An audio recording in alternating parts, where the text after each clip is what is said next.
afternoon, everyone. I call this meeting to order. This is the 10th meeting for the House of Commons Standing Committee on Justice and Human Rights. Just very quick housekeeping. If members would like to speak, please do unmute yourself. And if you're not speaking, please make sure that you're on mute. When you are speaking, please speak slowly and clearly so that there's no lag in interpretation. We'll get right into it. We do have our witnesses, as we consider clause by clause for C7 from the Department of Justice and the Department of Health. Members are obviously welcome to ask questions of them. I will just name them very quickly.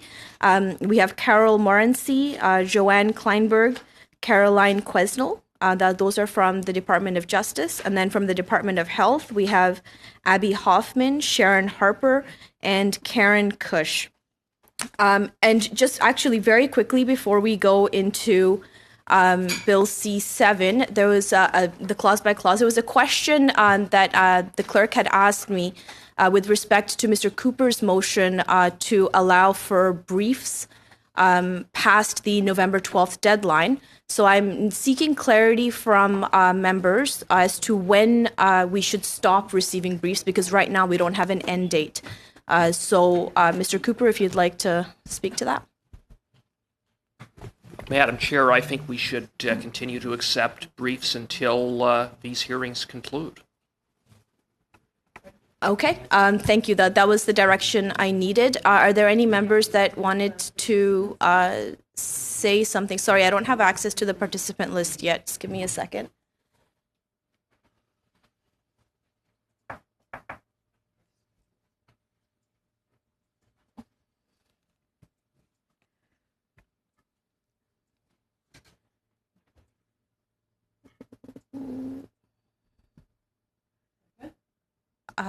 Yes, as long as I can see the raised hand function, that's what I need.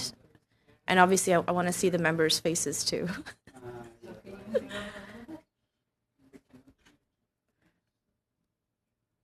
Point of order, Madam Chair. Just give us 1 second, Mr. Moore. We're just dealing with a technical challenge here. Yes, that's perfect. Thank you. Thank you very much. Thank you very much for that. So just to clarify what Mr. Cooper had said, the briefs, the written briefs for C7 should be allowed until the end of consideration of clause by clause. Is that correct, Mr. Cooper? Well, actually, I don't see any reason why briefs couldn't continue to be submitted even after.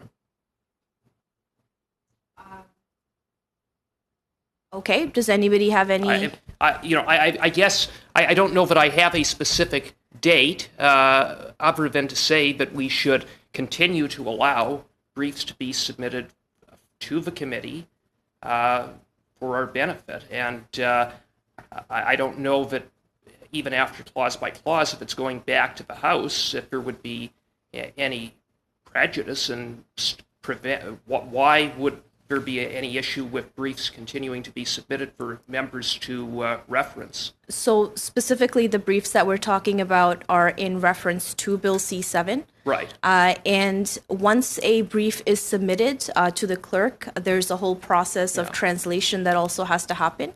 I understand that, but okay. I guess at this point, I'm just suggesting we allow maximum flexibility. Right, and that's exactly why everybody voted in support of your motion the last meeting. But there is, the question from the clerk was, is there going to be an end date to the briefs that were submitted from C7? Members, Mr. Moore, is that on this question? No, Madam Chair, it's on another matter. Okay. Then Mr. Virani, if that's okay. So, Madam Chair, I would submit that we should receive the briefs until we have concluded the clause-by-clause review of this bill. Presumably, the purpose of submitting briefs to the committee are so that the committee members can use them to inform the positions they take on the various amendments. After which time, as this is reported back to the House, obviously, stakeholders can submit whatever information they want to all 338 members of Parliament, and they can also avail themselves of the study that will take place in the Senate on this bill, but sending them to the committee after the bill has left the committee and been reported back to the House, to my mind, would not be useful. Thanks, Mr. Virani. Mr. Maloney, is this on the same issue? Yeah, it is, Madam Chair. Just very simply, I mean, Mr. Virani said what I was thinking. I agree with Mr. Cooper's his intention. I agree there's no prejudice, but the flip side, of course, we don't want to be disrespectful to anybody who is submitting a brief, because if it's submitted after the clause by clause is concluded, and there's an expectation that the committee is still in a position to review it, I don't want them to be misled, that's all. So I think we need to be conscientious of their intent. Thank you. Mr. Cooper? No, I think, I think that's reasonable, but so I will leave it at that. Thank you for that. So it's the will of the committee to stop receiving written submissions once we are completed clause by clause. If I can just see a thumbs up from everybody, if that's the case. Okay, perfect. Thank you. Thank you very much, everyone. Okay, now going on to Mr. Moore. I believe you had a point of order, Mr. Moore? Yeah, our staff are to be able to phone in. Apparently, there's a phone line that they use to follow the proceedings, and we were each able to have one staff person on. And I'm told by a couple of them that they're unable to connect right now. So if someone could look into that technical issue they're having, but in order to follow in real time with us, and I know there's 2 or 3 from a Conservative Party. I don't know if the other parties are experiencing the same thing, but can we get that addressed so we can have them fully engage with what's happening? Thank you, Mr. Moore. Are there other members whose staff are experiencing the same problems?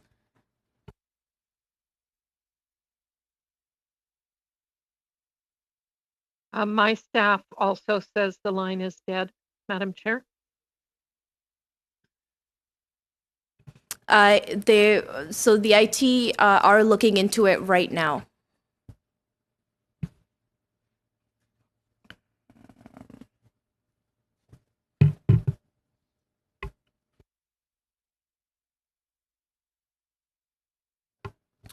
So, Mr. Moore, as we're figuring that out, would you mind if we started the meeting with the clause by clause at this time, or would you like to wait?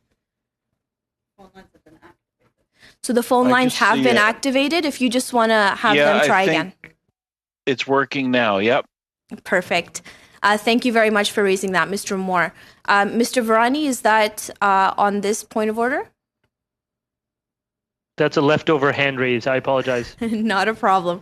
Okay, thank you. Now that everybody's been sorted out, so where we left off at the last meeting was in a bit of a confusion around the language of what NDP2 is.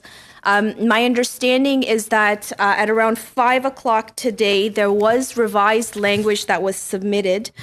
So would members be comfortable if we just subbed in this language in replace of what was discussed with NDP2 at the last meeting?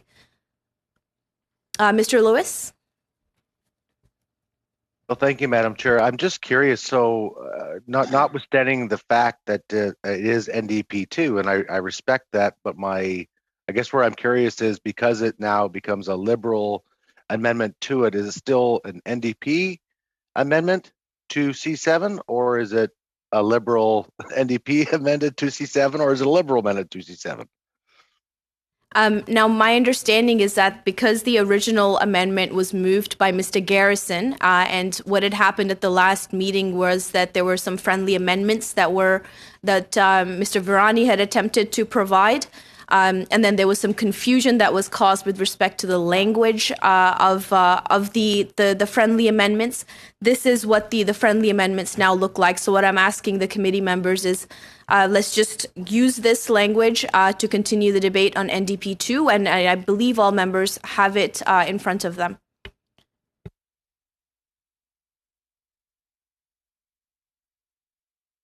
There we go. Um, Thank you, Madam Chair. So just for clarification then, so this is still stays as NDP 2. So this is an Yes, NDP that is my amendment, correct? understanding. Thank you, Madam Chair. For that, I have Madam Finley's hand raised next. Go ahead, Madam Finley. Thank you, Madam Chair. I guess this is a similar point to my friend, really a point of clarification, but on the agenda for tonight's meeting that was circulated, it says clause by clause consideration. The first one says lib 1. So I am rather confused because it was an NDP motion and a friendly amendment. The mover accepted the amendment. So I think it remains NDP 2 and an NDP-led amendment. It doesn't somehow miraculously become a Liberal amendment. But I may be wrong. I stand to be corrected. But are we not now debating NDP 2 as amended through a friendly amendment? Or That's is there exactly some what we're different doing. Liberal one? We're Okay. debating NDP 2 with the friendly amendment, but I will pass it to our LC for clarification. Thank you, Madam Chair. Yes, you would be correct. The problem is there is no such a thing as friendly amendment. Either there is an amendment or there is something else, but the concept of friendly amendment is non-existent, so to speak. So that's the reason why you have a lib 1 in the agenda. But once we are going to minute the proceedings, it will appear as NDP 2. Since this is the will of the committee, this is how it's going to appear in the minutes of the committee. Thank you Clear for as that. mud, as with most procedural rules. Thank you very much. Thank you, Madam Finley. I have Mr. Moore next on my list. Thank you, Madam Chair. Through you, can Mr. Garrison, any comments on how this amendment changes your amendment, or is it just to get your thoughts on the change that's made and how it improves it or changes what you originally had and we originally debated? Mr. Garrison?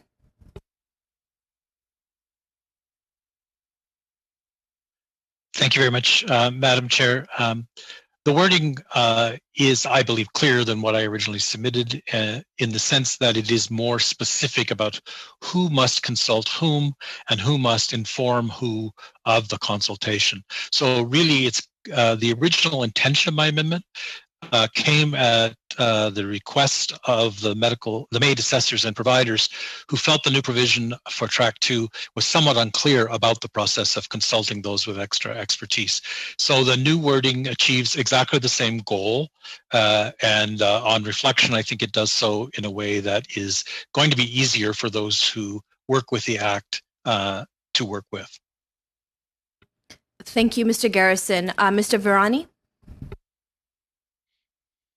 I'm tempted to just say ditto, Madam Chair, but it's basically just a clarification, observing the same spirit of what Mr. Garrison was seeking, where expertise could be availed of when the expert is not physically on the ground in the given location, and ensuring that whomever does the consultation with that expert shares the results of that consultation with the other assessor. Thank you.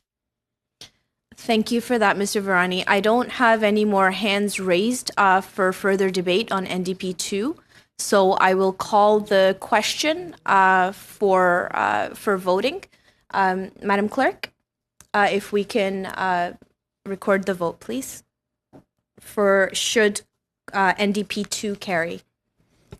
So, Madam Chair, just so we're crystal clear, it's NDP 2 as amended by the language that was suggested. Absolutely. So this is NDP 2 as amended by the language that was sent via email to all members at 5:02 p.m. Earlier today by our legislative clerk. Thank you. Thank you, Madam Chair. Mr. Cooper. Against. Ms. Findlay. Against. Mr. Terrien.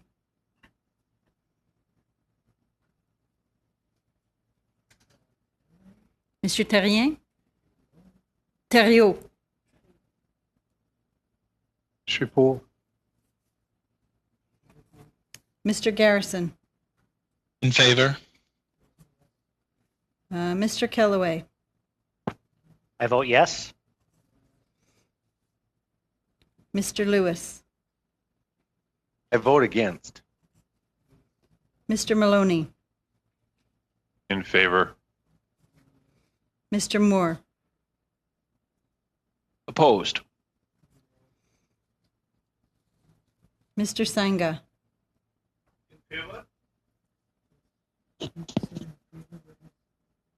Mr. Sanga, can you please move your microphone down so that we can hear you? I think you're. There we go. In favor? Mr. Virani, In favor. Mr. Zuberi, En faveur.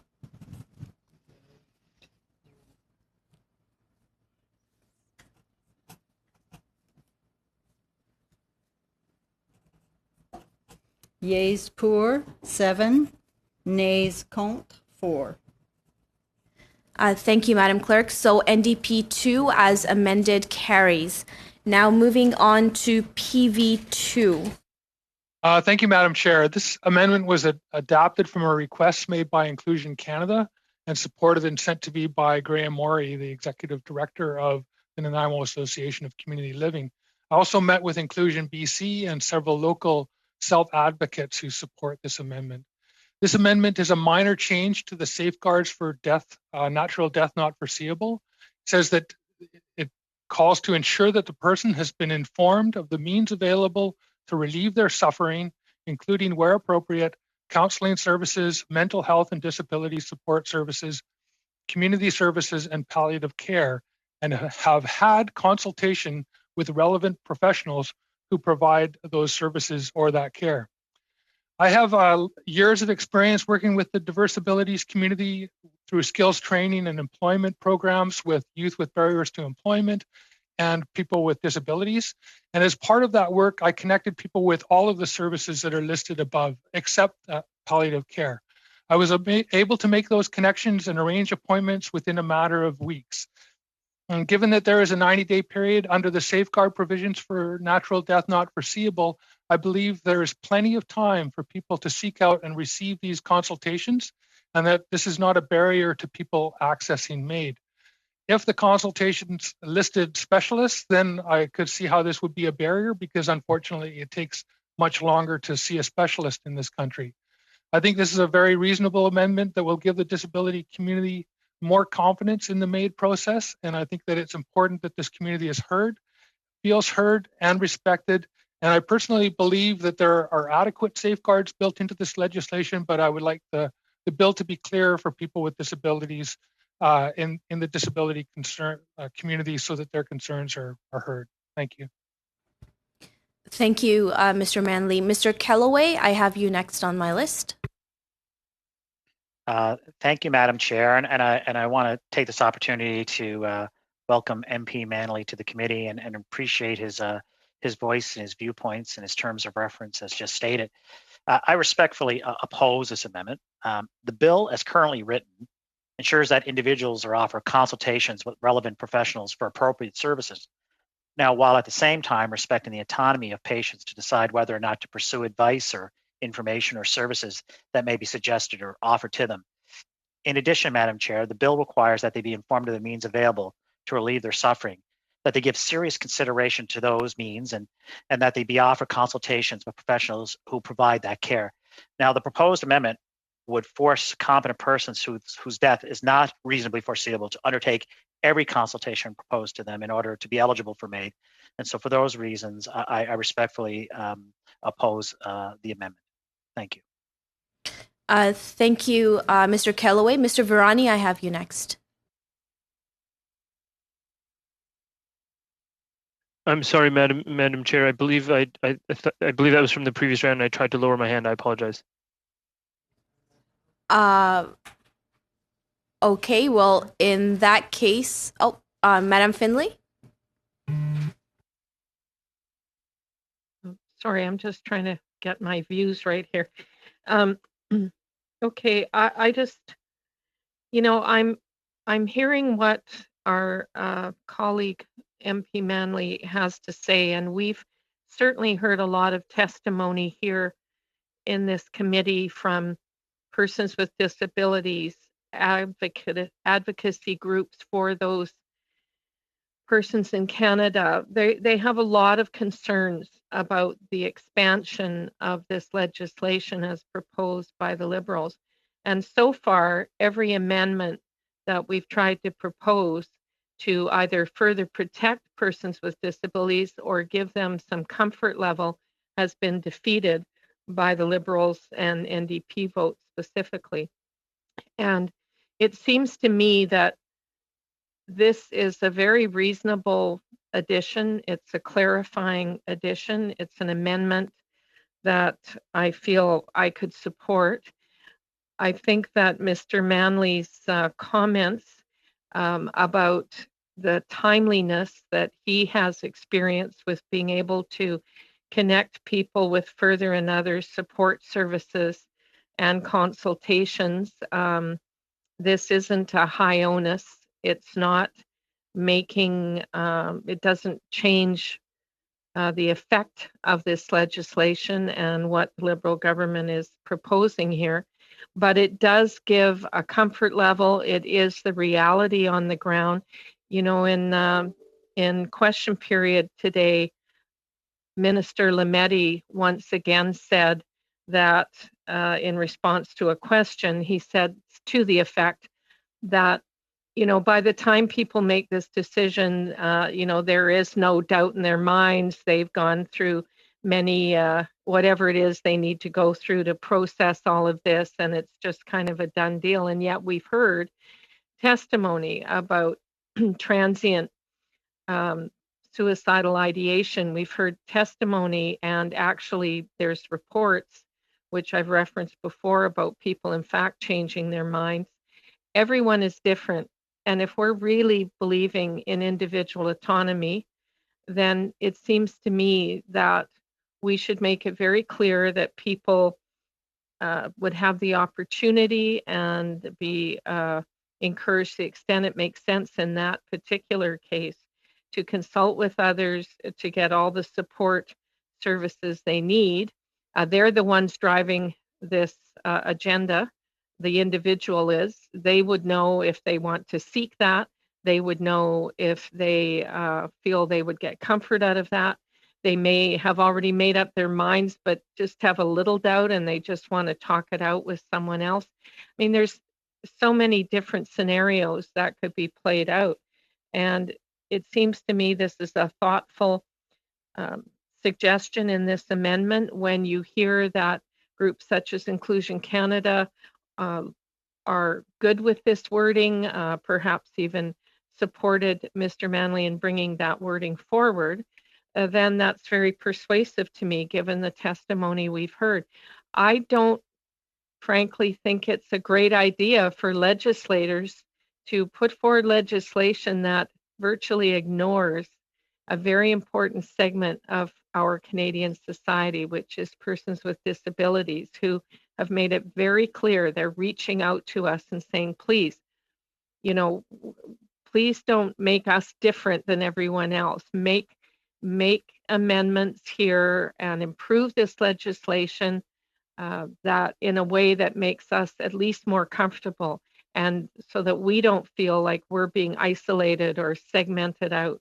And I don't see why we cannot answer that call, frankly.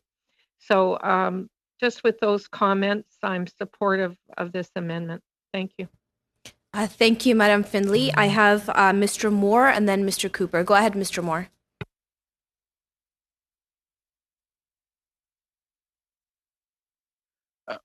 Thank you, Madam Chair. And first of all, I think this is a very thoughtful amendment by Mr. Manley. You know, we heard the testimony from witnesses, vulnerable witnesses, Canadians living with disabilities, and I think this responds to some of the concerns raised by some of our witnesses. You know, in this whole discussion, oftentimes I hear medical professionals or doctors cited, but oftentimes we're talking about MAID assessors or MAID providers. And I think as a committee, we have a responsibility. I know I've listened to the MAID assessors and MAID providers, but the broader physician, doctor, healthcare community. And on this specific issue of this Green Amendment, there's we received a submission as a committee. I know I did. It's submission from Physicians Together for Vulnerable Canadians. And it was signed by over 800 physicians. Now, these are physicians, medical doctors who say they feel compelled to voice their dismay at how individuals who have little lived experience of the realities involved in the everyday practice of medicine suddenly and fundamentally change the nature of medicine by changes to assisted suicide. Now,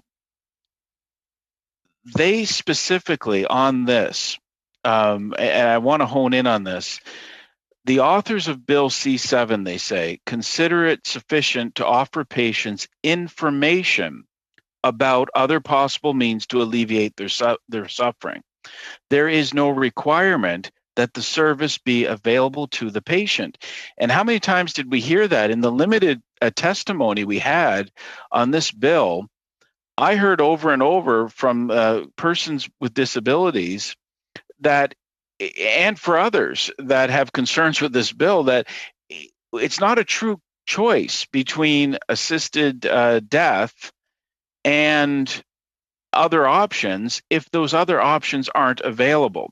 So they go on to say, we live in a country where the wait time to see a psychiatrist in certain areas is 4 to 8 times longer than the 90-day waiting period proposed in the bill for those whose natural death is not considered reasonably foreseeable, and where 70% of citizens nearing the end of life still have no access to basic palliative care services.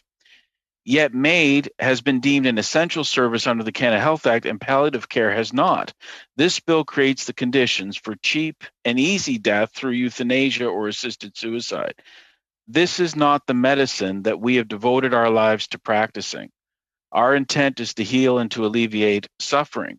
So these physicians sent our committee this information, and they're saying it's not a true choice if a person has not fully been able to explore what services, including palliative care services, are available to them. They say that 70% of Canadians nearing end of life still have no access to basic palliative care services. So in Bill C-7, we have a significant expansion of Canada's assisted dying legislation.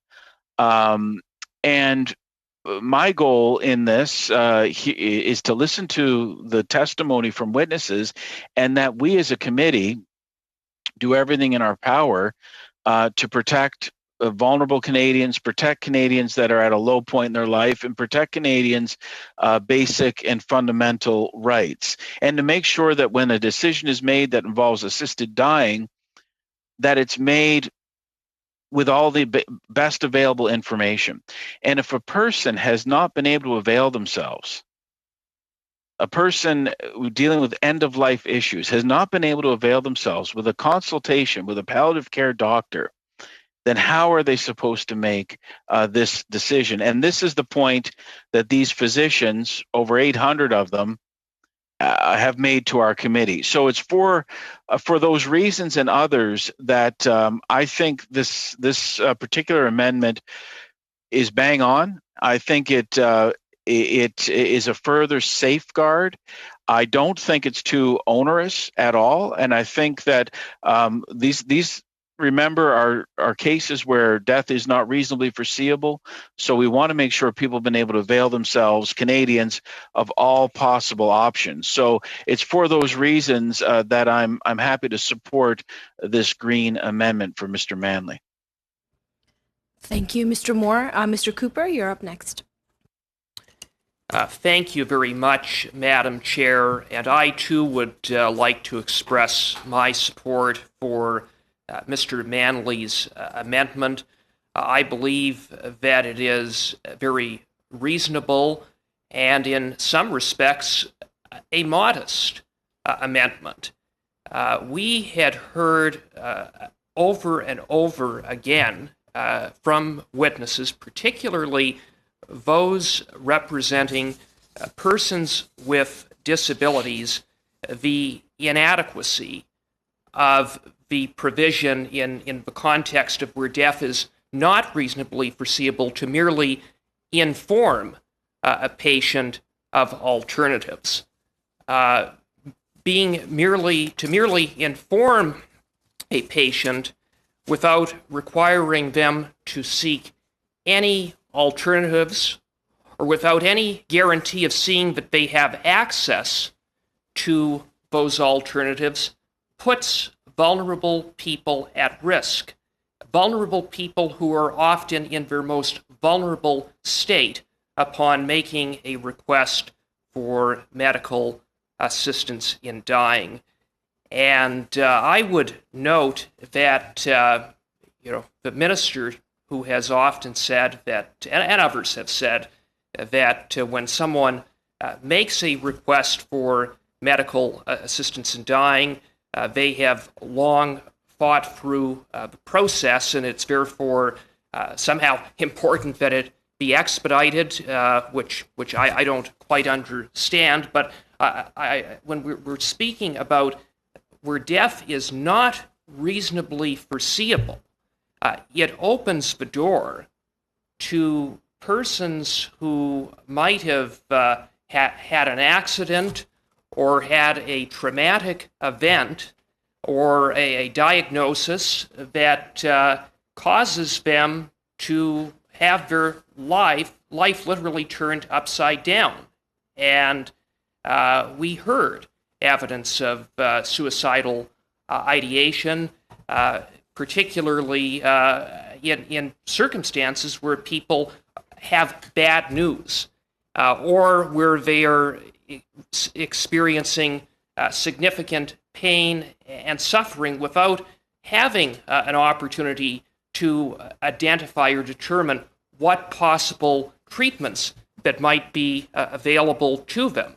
I would note that Dr. Catherine Ferrier, who appeared before this committee, and I'm just going to read into the record because I think it's important in the context of this motion, where she notes, and she is a physician who has worked since 1984 in the geriatric clinic at McGill University Health Center. She noted in her testimony that, quote, the suicide rate after traumatic spinal cord injury is 5 times that of the general population for 5 years. Those who choose suicide may not have a diagnosable depression or be incapable of decision-making. Their options have been tragically narrowed, and it takes a long time to readjust. But people do. After 5 years, the rate is the same as that of the general population. They need protection from their despair. That is why our society responds to suicidal desires with prevention.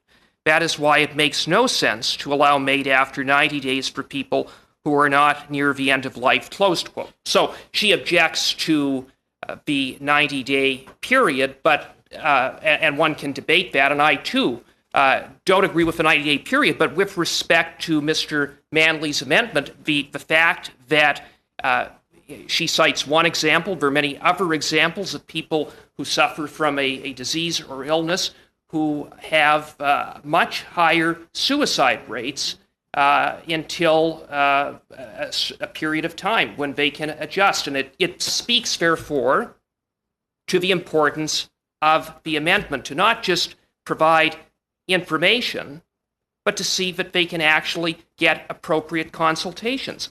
And I would note that this amendment is consistent in some ways with that of the what was said in the final report of the external panel options for legislative response to Carter and Canada, wherein in that report, which was very important when we gave consideration to Bill C-14, that, quote, a request for physician-assisted death cannot be truly voluntary if the option of proper palliative care is not available to alleviate a person's suffering. Surely someone should, at the very least, be required to go through a consultation in circumstances where death is not reasonably foreseeable. And I would note that Canada, by going down this road, would be an outlier in the world. We would have the most permissive, arguably, the most permissive regime in the world. I would note that in the Netherlands, for example, a physician must confirm that there are no other potential means to relieve suffering before administering medical assistance in dying on a patient. Here, we would provide mere information, but no obligation to ensure that the person can truly make an informed decision, because you can't make a truly informed decision and you can't exercise your autonomy if the choice simply is intolerable suffering versus medical assistance in dying. And so I believe that Mr. Manley's amendment, for all of those reasons, makes sense.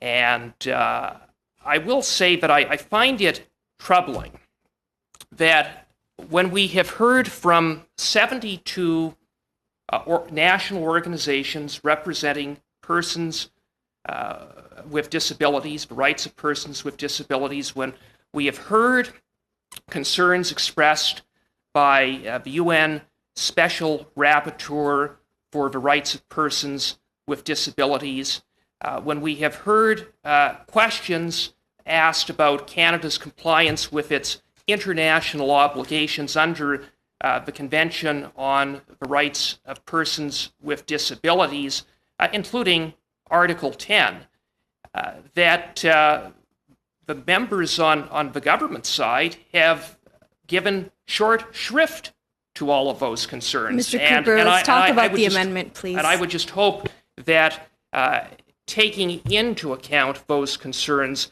that members on the government side would be open to supporting what I believe is a good but very modest amendment. Thank you.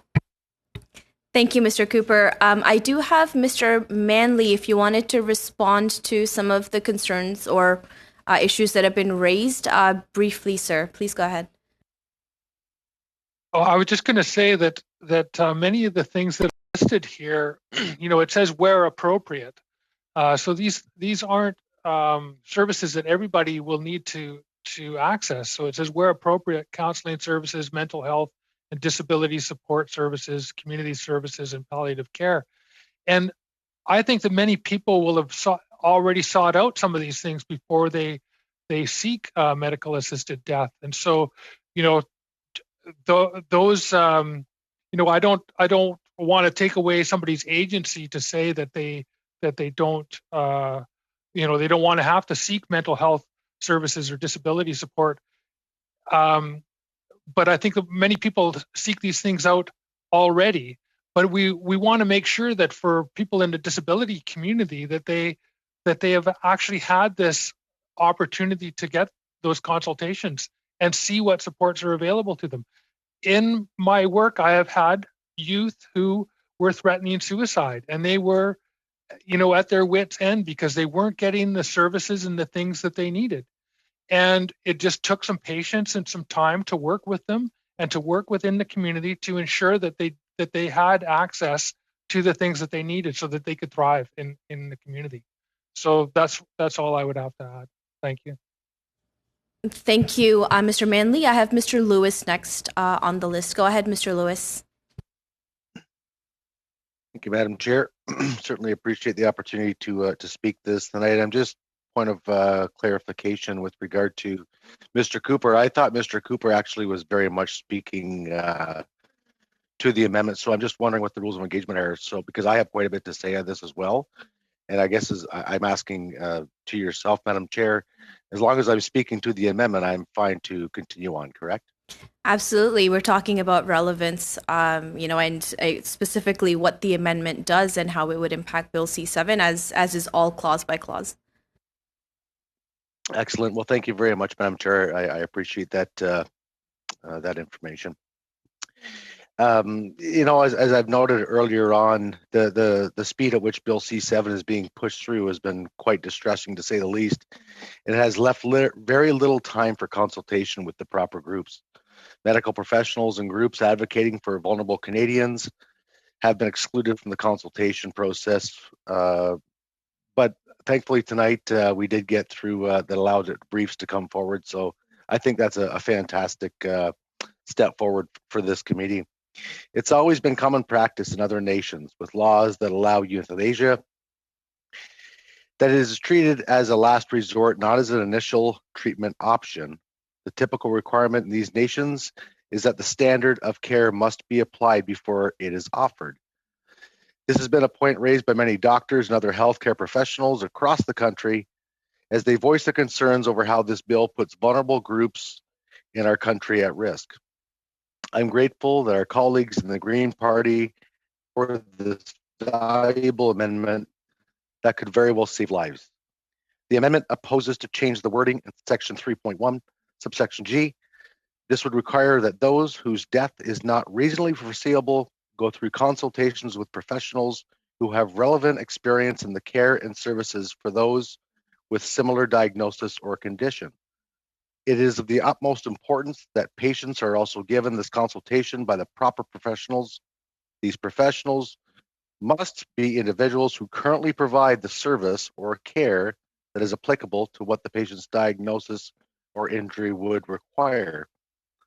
The responsibility to ensure that individuals considering MAID are fully informed prior to making such an important decision ought to be paramount. When a person is in such a desperate position that they are driven to consider ending their own life, they should be afforded every available support, and this necessarily includes being informed of alternatives to MAID. Madam Chair, often when someone receives a diagnosis of a chronic illness or disability, sorry, Mr. it Lewis, can feel like the world is falling in. Mr. Lewis, your your audio and your video isn't of good quality. Are members able to hear and understand Mr. Lewis? No. Not clear. So, Mr. Not Lewis, clear, Madam Chair. Yes, Is that Mr. any Sangha. better, Madam Chair? No, it's not very clear, Madam Chair. So, Mr. Lewis, did you just want to check your connection, maybe connect with IT, and we'll come back to you if that's okay? Absolutely. Thank you. Thank you, Mr. Madam Lewis. Monsieur Thériault, it's good to see you in good health in our committee. Thank you. Please go ahead, sir. Merci, Madame la Présidente. Thank you, Madam Chair. That's most kind of you.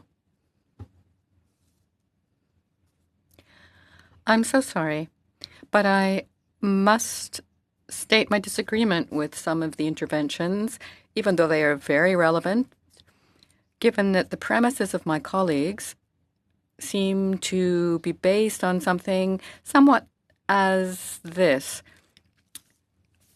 Section J is among the 3.1 safeguards, in which it is said that before providing medical assistance in dying to a person whose natural death is not reasonably foreseeable, when someone makes such a request, we cannot presuppose that they have done so without being fully aware of what they are doing. There is quite a process around such a request when these people who are victims of severe illnesses or extreme illnesses that handicap them, enduring suffering that cannot be relieved, irreversible decline, that is such that they make the request. And the bill says that when such a request is made, we must ensure that a certain number of safeguards are met. But to my mind, just because someone has a cognitive or physical disability, it's not for that I would assume that they are less morally competent than you or I, less morally autonomous than you or I. That's a premise that people seem to be forgetting. Moreover, when a bill has a means of allowing for something like this, it must be accessible throughout the territory. And here at J, and I will read it because it says, after all the other measures there, one must ensure that the person has been informed of means available to relieve their suffering. And I'll stop there, but I must say that even before that,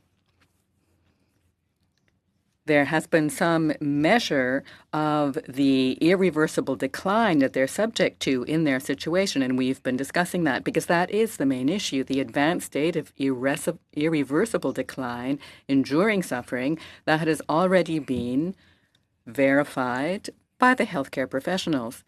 Then we come in here at the end and say, ensure that the person has been made aware of means available to relieve their suffering, in particular when that is indicated,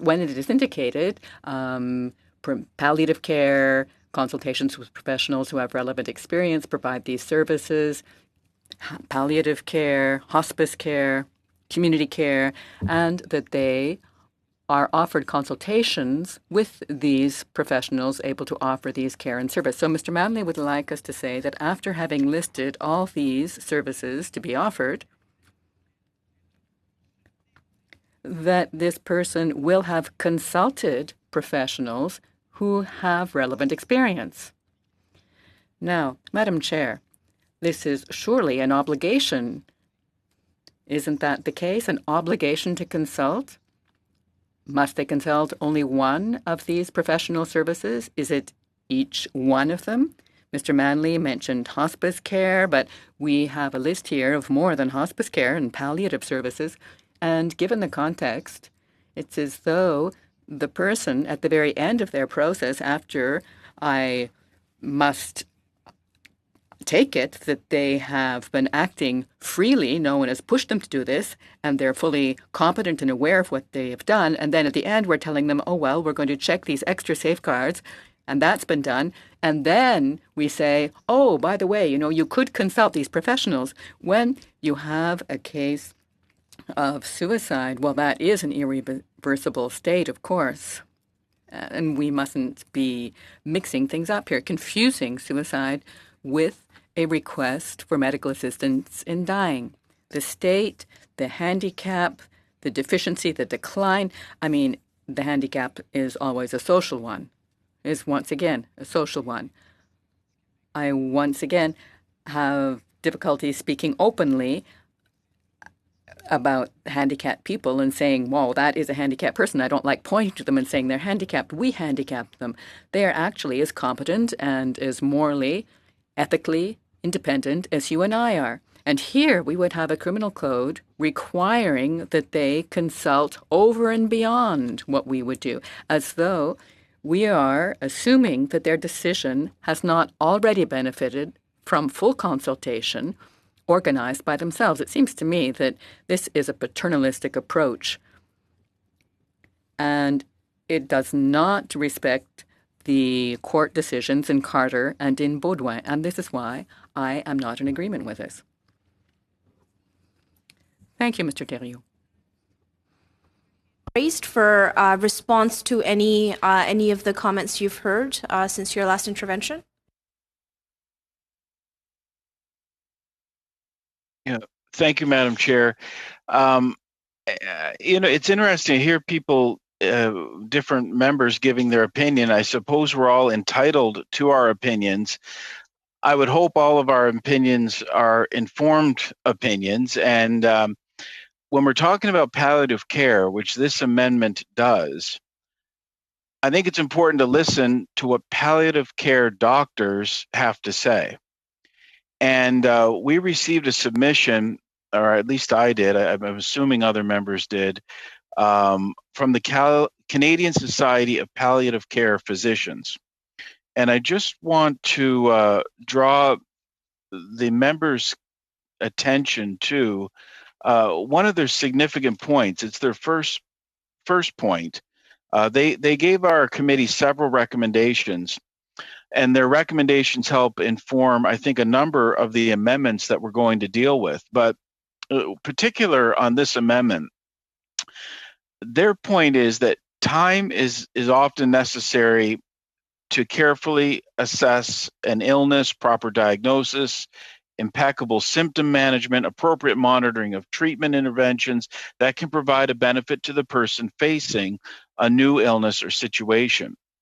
And we've heard this many times, but when a new and complex reality is being faced, an individual will normally experience an existential crisis, question the meaning and value of their life. With time and support, a person can come to a new sense of normal and find meaning in their circumstance. But now this is the relevant point, Madam Chair, is that this can take months or even years for some people. Under the provisions of Bill C-7, for the first time ever, Canadians whose death is not reasonably foreseeable can now access assisted dying. And what these palliative care doctors are pointing out is that any professional assessing a patient's request for MAID must have access to appropriate consultative support for that patient according to their need, meaning the patient's need, because we have a patient, or we should have a patient-centric system. This may include palliative care, psychiatry, chronic pain specialists, physiatry, spiritual care, and services to support people dealing with mental health issues, substance abuse disorders, disabilities, as well as physical and social isolation. And we're hearing more and more about isolation in the context of COVID right now. This would ensure all reasonable treatment options have been provided to manage physical, psychological, social, spiritual, and emotional suffering. And this is the relevant point. Simply having information about the available treatment options is not enough. People need the lived experience of care to make an informed decision. And, I'm going to repeat that because that is the exact point of Mr. Manley's amendment. Mr. Manley's amendment is directly on point to what we're hearing from some random person on the street. No, from palliative care doctors, people that deal every day with Canadians that are in this situation. And how often, when we see an obituary in the newspaper, do we see the person thank the care they got from the palliative care doctors, no matter what hospital they may be in? And what they say, for emphasis, simply having information about the available treatment is not enough. They need the lived experience to make an informed decision. So under the two-track system, which we now have, the 90-day assessment period, and we'll get to that later with another amendment, but the 90-day assessment period may not provide sufficient time for a person to receive appropriate palliative care or other supports needed to reduce suffering and live with dignity. Instead, they may feel that a premature death via MAID is the only option. This may also lead to people requesting MAID to jump the queue to access these needed services. So, we're a big, diverse country. We're dealing with, this is certainly a topic that we have varied opinions on, but I'm hopeful that what unites us as a committee is a desire to protect vulnerable Canadians. And the people that deal with people at their most vulnerable state are palliative care doctors. And the specialists that are informing this committee that they do not think it's enough to mention to somebody or to hand them a brochure about what may be available to them, but they think it's important that we actually have engagement with a specialist. And even the government saw the wisdom of this on the for those on the second track where death is not reasonably foreseeable, requiring that one of the two doctors making an assessment be someone who has a specialty in the individual's condition.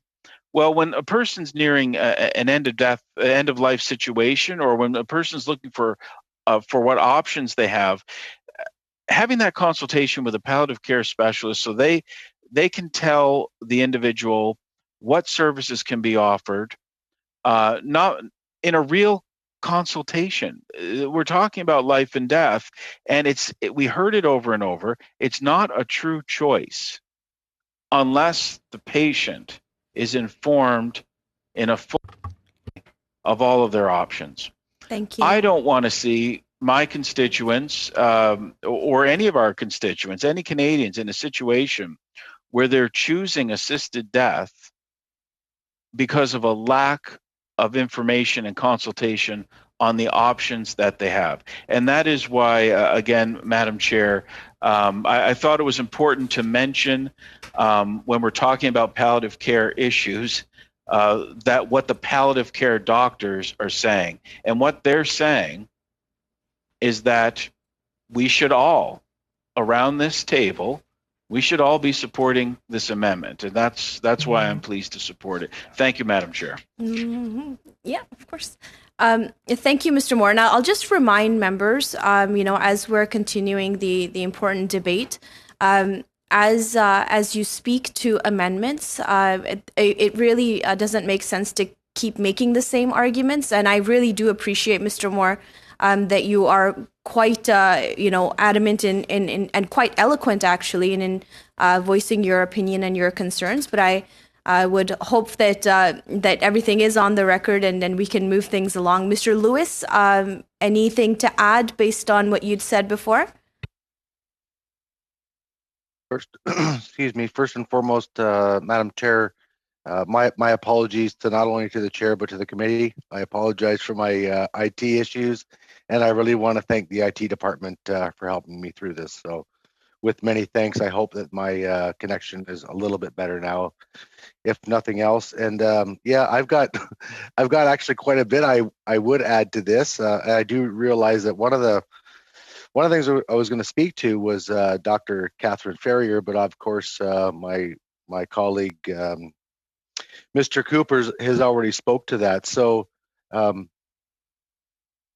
with respect to what you just said, Madam Chair, and again, we don't want to continue just to add a whole bunch of verbiage to this discussion, Madam Chair, but I really think that that it's very important that this committee takes a good hard look at Mr. Manley's amendment to this. I think it's an amendment that truly speaks to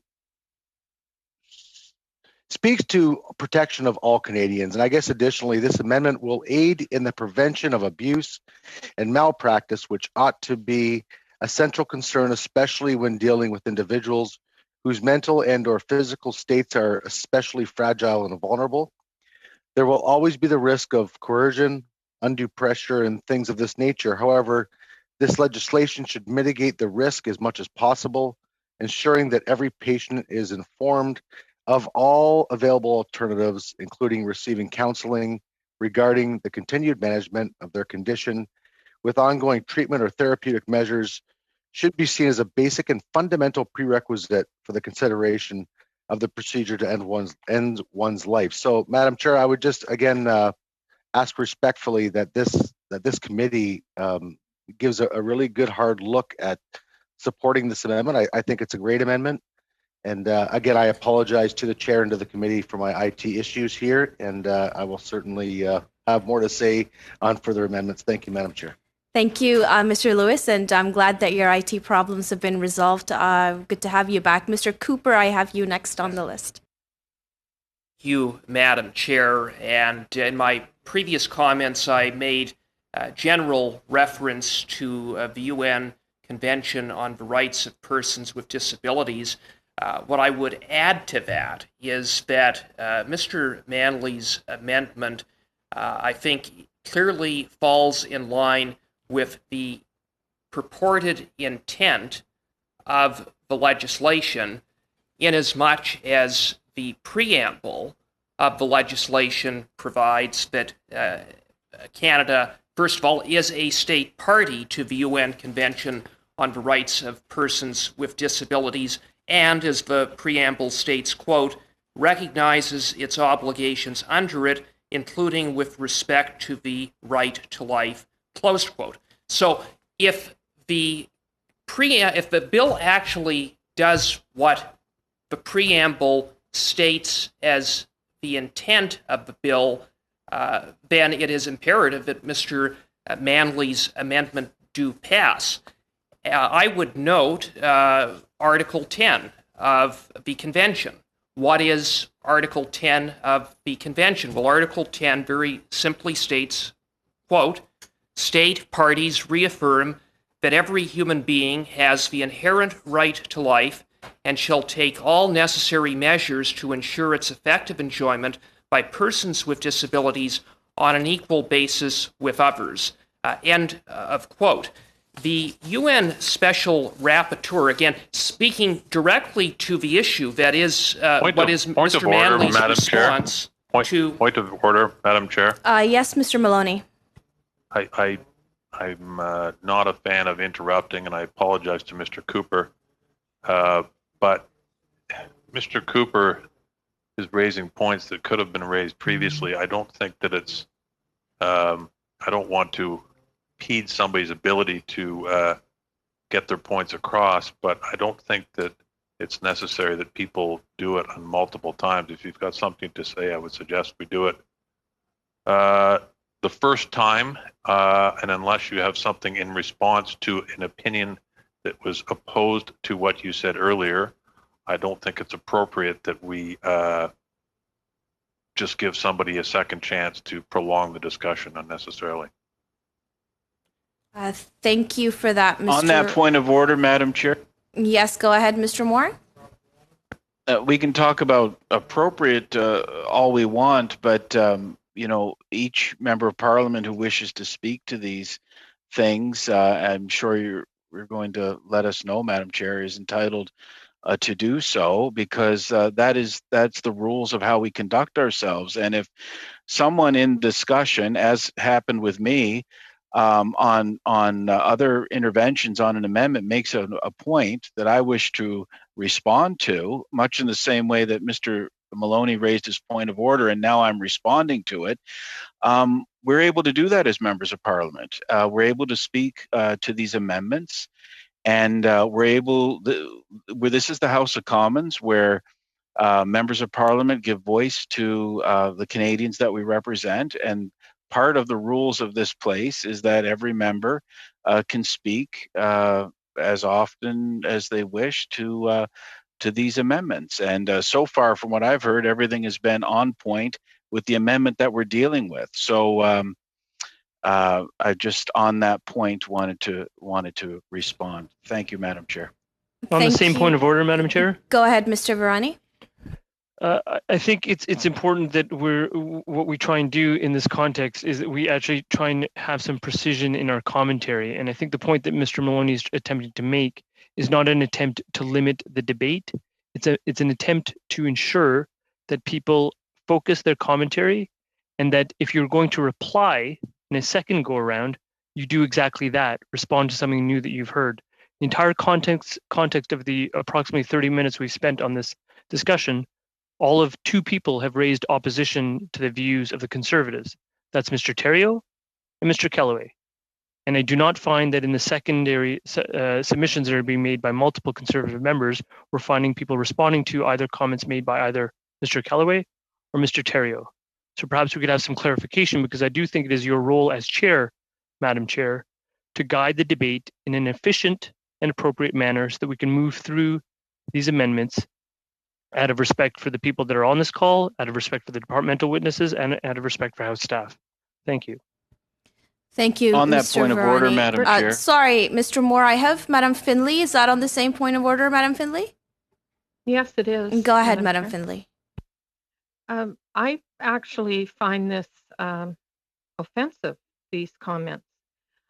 I have the right as a member of parliament, as do all of my colleagues from every party, to make comment in committee on amendments as I choose to make them.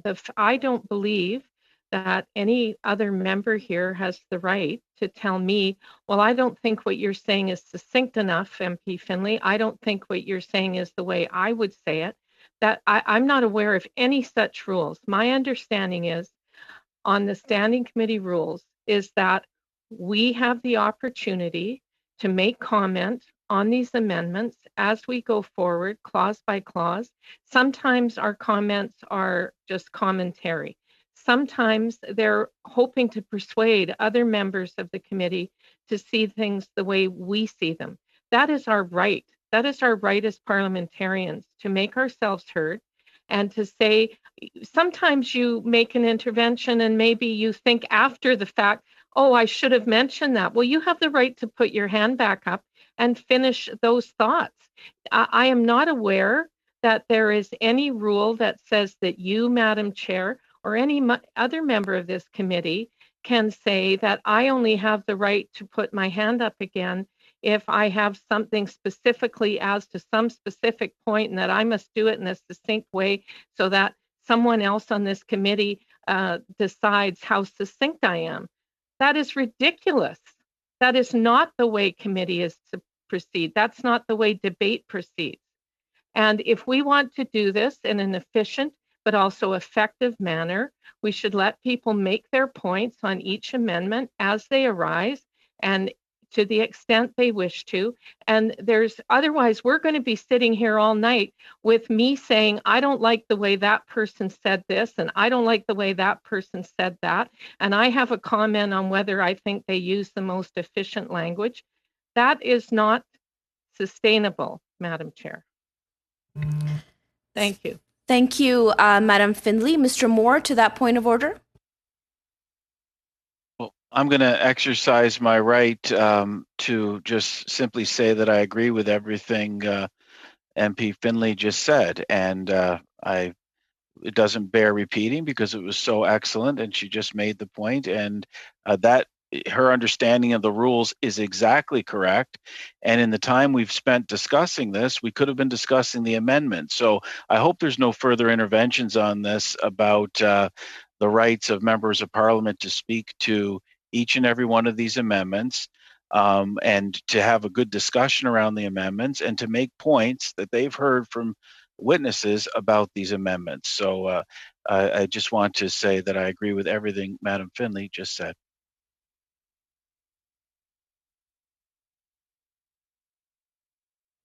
Thank you. I do have on this point, did you want to speak, Mr. Cooper?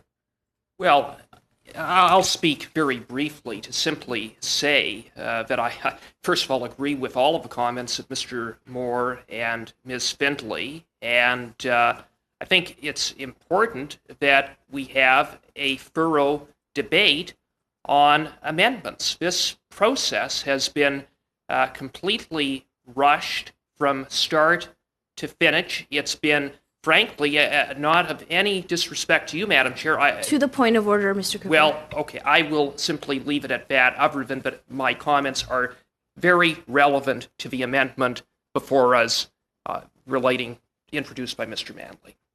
Thank you, Mr. Cooper. So just on that point of order, I will reference page 1049 in the Green Book, Chapter 20. It states, in addition, the chair may, at his or her discretion, interrupt a member whose observations and questions are repetitive or are unrelated to the matter before the committee. If the member in question persists in making repetitive or off-topic comments, the chair can give the floor to another member. If the member refuses to yield the floor and continues talking, the chair may suspend or adjourn the meeting. So on that ruling, with the point of order raised by Mr. Maloney, I will encourage members to please keep your comments within that scope, within the scope of the specific amendments, within the scope of what is being discussed, and to please refrain from being repetitive with your arguments. Mr. Cooper, you can continue. Go ahead, sir. Thank you, Madam Chair, and I would just note that my comments were highly relevant to the amendment and certainly not repetitive in any way with anything that I had previously stated. And I would hope that members of the government would take heed to the concerns expressed by the UN Special Rapporteur on the rights of persons with disabilities. And in that regard, in connection with the amendment that Mr. Manley has put forward, the Special Rapporteur stated, quote, "I'm extremely concerned about the implementation of the legislation on medical assistance in dying from a disability perspective. I have been informed that there is no protocol in place to demonstrate that persons with disabilities have been provided with viable alternatives when eligible for assisted dying." End of quote. So I believe that Mr. Manley's amendment is a step in the right direction in addressing the concerns raised by the Special Rapporteur in regards to Canada's international obligations under the UN Convention, which Bill C-7 expressly acknowledges in its preamble. Thank you, Madam Chair. Thank you, Mr. Cooper. We'll call the question on PV2 at this time. Should PV2 carry? Madam Clerk? Thank you, Madam Chair. Those in favor, please say yay. Those opposed, say nay. Pardon? No. Yeah. When your name is called, Mr. Cooper? In support. Ms. Findlay? I support this thoughtful amendment. Monsieur Thériault? Je suis contre. Mr. Garrison? Opposed. Mr. Kellaway? Opposed. Mr. Lewis? Yay. Support. Mr. Maloney? Opposed. Mr. Moore? I support the amendment. Mr. Sangha? Oppose. Mr. Virani? Oppose. Mr. Zuberi? Opposed.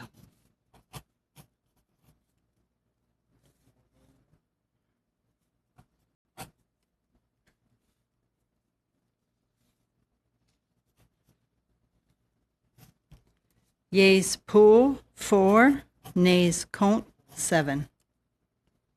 Thank you, Madam Clerk. So PV2 is defeated. We now go on to CPC 6. Mr. Moore, if you would like to move this amendment and speak to it.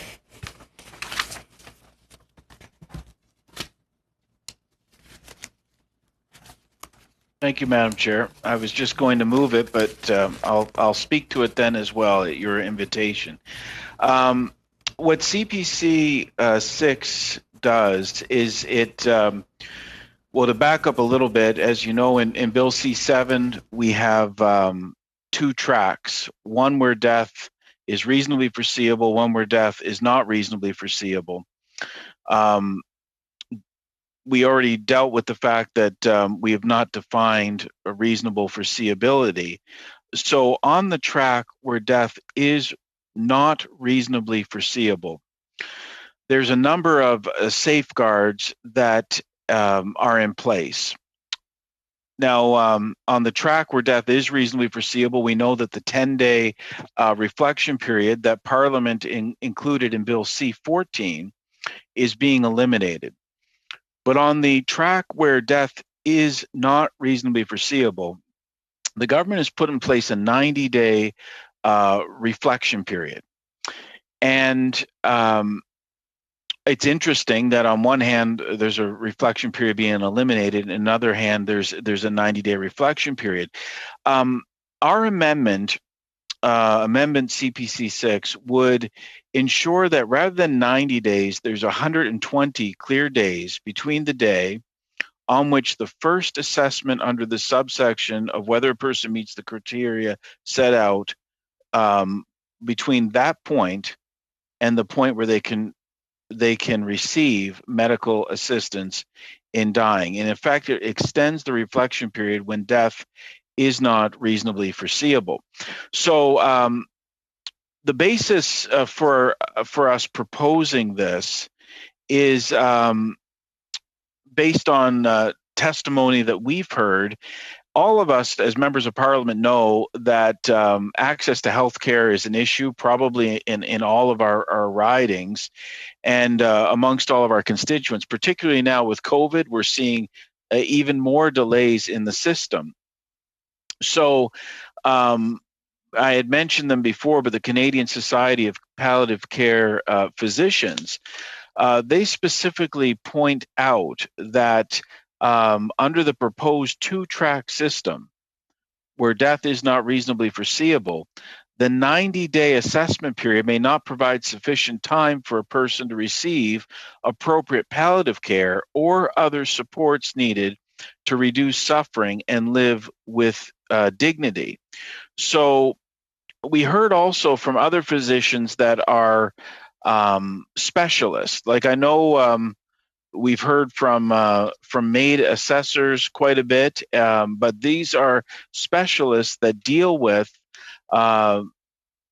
any variety of injury as well as sicknesses that people who may be eligible now for MAID would have to be dealing with. And the feedback that we've got from those physicians, as well as the physicians that deal with palliative care, is that 90 days may not be sufficient. And upon studying this and consulting, and then based on the witness testimony that we've heard, we've proposed this amendment that would increase this a modest amount. Is 120 days the exact right number? Is 90 days the exact right number? We don't know. What we do know is the testimony we heard about 90 days is it's not enough. So 120 days is a step in the right direction.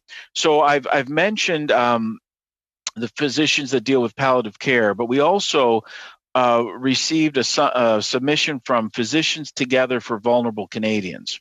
And that is the submission that had, Madam Chair, over 800 signatures, not from MAID assessors, but from physicians that deal with any variety of sickness that people may be dealing with. And I want to draw the committee's attention to the second page where they say, we live in a country where the wait time to see a psychiatrist is 4 to 8 times longer than the 90-day waiting period. So just for psychiatric care, the waiting list puts someone beyond the 90 days. What they're saying is for situations where death is not reasonably foreseeable, the 90 days is woefully inadequate. And that is why we feel we've heard testimony saying that people within that 90 days can have ups and downs. The government acknowledges that some period of reflection is appropriate when death is not reasonably foreseeable. But what we're hearing overwhelmingly from physicians and from palliative care physicians is that 90 days is not an adequate reflection period. So wherever you stand on the issue of assisted death where death is not reasonably foreseeable, ensuring we have the right safeguards should be something we can all agree on. And the evidence we're seeing is that 90 days is not satisfactory. And that's why our amendment would increase that to 120 days, which may still not be adequate, but we are proposing a number that recognizes 90 is not enough, but in the hopes that members of the committee would see it as what it is, which is a reasonable effort to provide further safeguards where death is not reasonably foreseeable for people who are at a very vulnerable point in their life, to make sure that they get the medical assistance they can get, that we have more time for the provision of healthcare services to even take effect, let alone see a specialist, but to see those specialists, but also to have some movement towards hopefully recovery. And we heard testimony at committee about, for example, individuals involved in a significant accident, someone who could be rendered a paraplegic, for example, where this 90 days is not going to give them the time to see what opportunities that they could have. And that is why I'm asking that committee members consider this very reasonable amendment to increase from 90 days to 120 days the reflection time when death is not reasonably foreseeable. Thank committee members for their consideration, Madam Chair. Thank you, Mr. Moore. I have Mr. Garrison next. Go ahead, Mr. Garrison. Thank you very much, Madam Chair. I want to start by cautioning my fellow members of the committee to stay away from inadvertently implying that because we have differences on how to implement the court decision which took away reasonably foreseeable, that somehow that indicates that some of us either care more or care less about sectors of the Canadian population. What we're really dealing with here is a situation where removing reasonably foreseeable has not taken away the very high bar that's been set for receiving medical assistance in dying. A person must still suffer from an incurable condition. They must be in an advanced and irreversible state of decline, and they must be in intolerable suffering. So specifically with regard to this amendment, the 90 days for assessment is a minimum, not a maximum assessment period. And so by increasing this to 120 days, we run the risk of enforcing another 30 days of intolerable suffering on someone who has been assessed, has made their decision, and is dealing with end of life. This is not about suicide.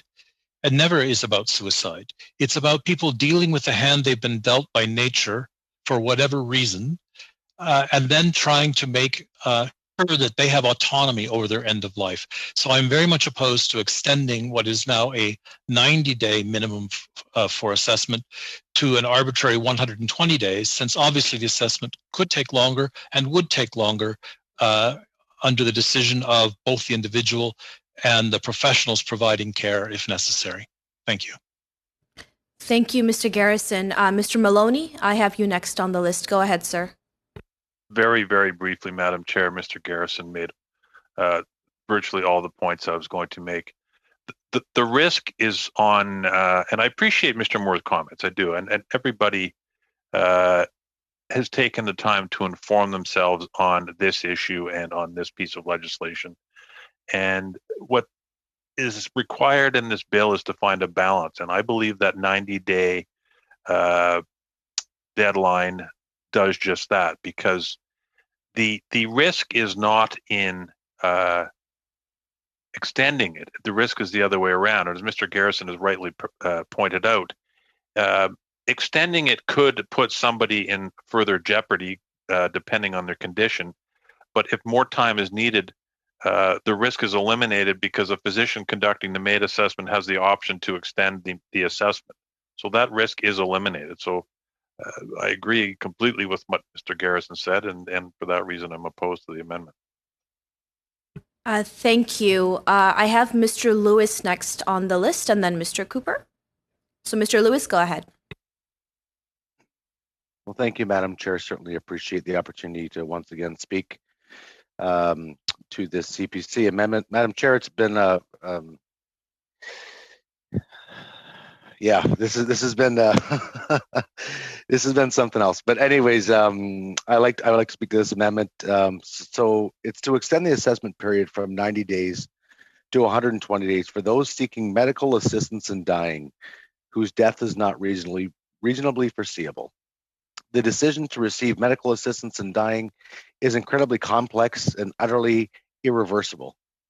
An additional 30 days would add an extra layer of security to reduce the risk that someone would be choosing medical assistance in dying without proposed support or information, or because they have some other unmet need in their life. Madam Chair, line 8 of page 5 in clause 1 of Bill C7 reads, ensure that there are at least 90 clear days between the day on which the first assessment under the subsection of whether the person meets the criteria set 10 out in subsection 1 begins at the day on which medical assistance in dying is provided to them. The proposed amendment here is that this 90-day period be replaced by 120 days. In order to legislate responsibly on medical assistance in dying, we need to ensure that every patient making a decision for assisted death has adequate time to consider their decision and weigh it against the other options for care and pain management that are made available to them. Madam Chair, now Dr. Mamitha Teresa, I apologize for the last name, Putha Parampil, is a family doctor from Ontario who submitted a brief to this committee, which was originally rejected due to the arbitrary deadline not communicated to the public. In this brief, and this is important, she says the following: moreover, 90 days is not enough time to access and take full advantage of mental health and palliative services for those not facing imminent death. At best, it is wishful thinking. He goes on to say, I know the challenges of arranging follow-ups and referrals for my patients and share their frustration at being told time and time again to wait. Time is required to help patients make such a decision only after receiving the best of what medicine has to offer them. According to the testimony of this doctor, in our current medical framework, it is not realistic for a patient to receive the care that they need within the timeline for 90 days. Physicians should always present life as a first option, and providing care should be of the first priority. Access to care should always be available faster than access to MAID. At the bare minimum, the timeline to access MAID and the timeline to access a proper standard of care should be the same. It would be completely unacceptable to have patients be able to access MAID before they can access the care they need. As has been mentioned before in this committee, Madam Chair, in some parts of our country, it is easier to access medical assistance in dying than it is to get a wheelchair. Why is this government intent on making assisted death available so quickly that MAID is considered a higher priority in terms of this timeline than getting a disabled person a wheelchair? So this is a really neat one. So a review of the Canadian Pension Plan disability benefit showed that it takes approximately 120 days to complete the application process, leaving many people forced to file an appeal before obtaining benefits. Again, in the case of people struggling financially, it is easier and faster to receive assistance in ending your own life than it is to receive assistance for desperate financial struggles. If patients who are already burdened with the weight of their physical or financial conditions have to fight an uphill battle to choose life, yet their path towards assisted death is made easy, inevitably, many more people will choose to end their life rather than keep it. It is critically important that our nation develops a proper standard of care, which is easier to access than assisted death. This will prevent people from choosing assisted death for lack of a better care option. In regard to the need for better standards of care, the Canadian Medical Association Journal says, previous research has illustrated that individuals with months of high levels of disease burden, such as physical, emotional, and spiritual, or existential distress, and the convergence of certain psychological factors leads to depression and hopelessness, and ultimately to desire for hastened death. Providing palliative care to those who have already been suffering for months and thus end up distressed and suffering enough to request hastened death is most often providing palliative care too late. This is an interesting one as well, Madam Chair. This is not even to mention the substantial minority of 22.8% of MAID recipients in this study of Donner and colleagues who apparently had no palliative care involvement whatsoever at any time before medically assisted death. Bill C-7 seeks to expand access to medical assistance in dying to those whose death is not reasonably foreseeable. And in accordance with the statement made by this doctor, we should seek to be as careful as possible with these safeguards. Madam Speaker goes on to speak that at the Council of Canadian Academies expert panel of medical wrote an opinion column for the CBC News on, and I don't believe this to have come to this committee yet, so that's why I'm bringing this forward, Madam Chair, why the federal government should rethink its new medical assistance in dying law. And he speaks directly to this amendment saying, for people whose death is not reasonably foreseeable, the bill introduces an assessment period of 90 days, combined with an evaluation of eligibility by a practitioner with experts in the patient's condition. These measures are meant to ensure that people with disabilities and chronic illness are informed of other available treatments or support options outside of medically assisted dying.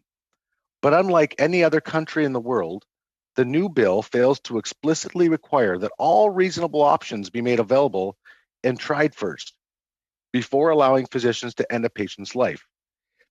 In other words, the bill makes their dying easier than living. Rather than instilling hope and helping to build resilience by focusing options for living, healthcare providers will now be asked to discuss an early death, which speaks specifically, Madam Chair, to the 90 to 120-day reflection period. Further, Madam Chair, it goes on and points out in the portion of his article that one of the problems with the current medical assistance in dying framework in Canada is how it creates two classes of Canadians. For young and healthy Canadians, suicide is discouraged, and we've put a great deal of emphasis and effort towards suicide prevention, and rightly so. There are suicide helplines, mental health care, support groups, and lots of other resources to keep Canadians alive and help them work through the struggles that they are facing. However, the easy access to assisted death in Canada has the potential of making vulnerable and disabled Canadians feel like their lives are of less value than other Canadians. The reason for this is because when they feel suicidal, those thoughts are affirmed to them and they are presented assisted death as a viable and good option to relieve them of their pain and their struggles. In other words, Madam Chair, when some Canadians confront temporary suicidal ideation, they will receive suicide prevention. When other Canadians confront temporary suicidal ideation, what Canadians living with disabilities are asking us is the following: why do some receive suicide prevention while people receive suicide facilitation?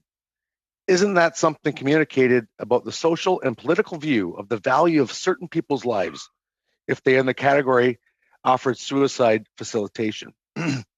Madam Chair, further on, and specific to this amendment, we have to recognize that choice is exercised in a social context in which people choose between realistic options that they have lived and experienced. How is it autonomy when people may not be able to access care before the end of the 90-day timeline? That is why we need to, at a minimum, to give people that space to 120 days so that they are, at the very least, have the real option of real care put in front of them. Madam Chair, just before the turn of the century, Dr. Harvey Chochinov, professor of psychiatry at family medicine at the University of Manitoba, and one of the witnesses this committee has brought forward. We had the pleasure of hearing from him, and he completed a study on terminally ill patients who will live to the end of their lives. According to the New York Times coverage on this report, the doctor and his colleagues studied 168 cancer patients admitted to the hospital for end-of-life care. The patients were screened to make sure that they had the mental competence and the physical strength to participate in the study, which involved filling out a questionnaire twice a day. Very important information coming up here, Madam Chair. A process that the doctors said took about a minute and continued until shortly before death. Their participants were asked to rate themselves on a 100-point scales measuring pain, nausea, appetite, activity, drowsiness, sense of well-being, depression, anxiety, and shortness of breath. They also rated the strength of their will to live. Over a 12-hour period, the doctor said the patient's will to live could fluctuate by 30% or more. Over a 30-day period, the shifts were even larger, on average up to 60% to 70%. These large fluctuations, Madam Chair, suggest that will to live is highly unstable, the researchers wrote. Study goes on to speak to the very objective that include, yes, Madam Mr. Chair. Lewis, I would encourage you to continue to connect your points to the amendment before us, because I'm kind of getting lost myself trying to take notes what you're saying, and I don't see how there's a relevance here. So if you can please get to your point, I'd appreciate that. Point of order, Madam Chair. Yes, Mr. Moore. I think we're kind of treading on a little dangerous ground here. What I'm hearing from Mr. Lewis, we're dealing, if I'm not mistaken, with Bill C7, which deals with assisted dying in Canada. There's a number of amendments. I know for myself, I think for certainly what I heard from Mr. Lewis is on point. We're talking about amendments that deal with assisted dying, amendments that we're dealing with tonight on clause by clause. I don't want to point out, or I didn't want to, Liberals Mr. Moore talking about boxers versus briefs the other day in another committee. That I would agree would be irrelevant.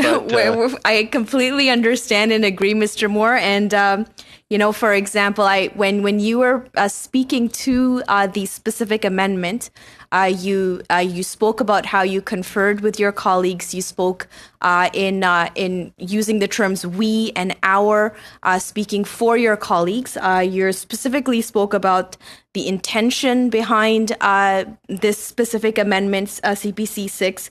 You spoke about the impact of the increasing the days to 120. Very healthy points. And then Mr. Lewis has talked about the disabilities angle, the deadlines, and suicide ideation, and how that is all impacted by this amendment. What I'm not understanding is what his most current point was about. So I was hoping that he could come to the relevance of what the point he was making, so that I could better understand it. Thank you for that point of order, though, Mr. Moore. Go ahead, Mr. Lewis. Well, on that point, Madam Chair, I'm still on that point. Every member of this committee is an equal. Every member is entitled to participate within the rules as they see fit. Every one of us, whether whatever party background we're in, I don't speak for any member on this committee other than myself. And every member is entitled to speak to these important amendments in what is a very important bill. So I don't know that, I don't think it's speeding things along at all for these points to continue to be raised, because members of parliament so far that I've heard are doing their job, raising concerns, whether in favor or against particular amendments. And thank goodness, so far, everything that's been said, and this is on this point, Madam Chair, everything that's been said is relevant to this bill, and in fact, relevant to the specific amendments, unlike certainly what we've seen and heard from other committees. So I think you're doing a great job, but so are all the members as well. So I hope we can continue to have a respectful discourse and within the rules that we are provided as members of parliament, and not infringe on the opportunities of every single member. Nobody speaks for me. I don't speak for anybody else. I wouldn't suppose that. So every single member to make the points they wish to on each and every amendment. That is the Thank rules you. that we have. Thank you. Thank you, Mr. On that Moore. point Go of- ahead, on that Mr. point of, Madam Chair, on that point of order, Yeah, go ahead, Madam Finley. I feel like the goalposts keep changing here. At the risk of my colleague, Mr. Moore, taking back what he said before, that he agreed with me on something, with all due respect to him, I've never understood it to be a rule that when someone moves an amendment, that they are then speaking for every member within that party where the amendment came from. That is, you took great pains to go through some of Mr. Moore's points, and then you said he used the terminology we or our. Well, that's very common terminology. I often use it myself, the collective we, but that doesn't mean I'm presupposing what someone else would say. So, this really relates to my earlier point. I don't think anyone, including my own colleagues in the party that I represent, should be put in a position of speaking for me. They probably wouldn't want to do that, and I don't want to do that for them. I maintain my right as an individual parliamentarian to speak. And I hope that's not what you were suggesting. No, not at all. Thank you, Madame Finley. Mr. Lewis, you can go ahead and continue with your relevant comments. Thank you. Well, thank you, Madam Chair, and thank you to Mr. Moore and Ms. Finley for jumping in there. Madam Chair, I if I was off topic there, then I certainly apologize. I personally believe that everything that I was speaking to was relevant. That's why I could continue to refer back to the 90 and 120 day period. So, Madam Chair, I'm gonna end up my comments like this then, which may or may not be relevant to it, but in an effort to work with the committee, I'm gonna finish it this way. Because quite frankly, I feel I'm doing a disjustice to my constituents by not finishing up what I wanted to say. However, I'm a team player and I want to make sure that I'm following the rules.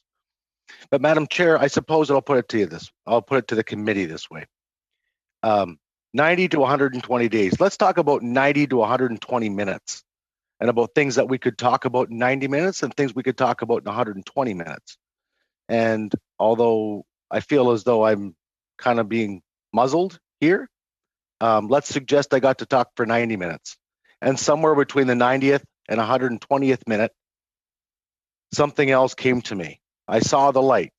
There was another piece of information that had to come forward. Well, Madam Chair, that might be enough to perhaps change the discussion, change an idea, change a heart, change a feeling. Who knows what that looks like, Madam Chair? But at the end of the day, this is a very, very great amendment. The CPC amendment is a very important amendment. Forget about the minutes. Let's go back to the days and the reflection period that's needed.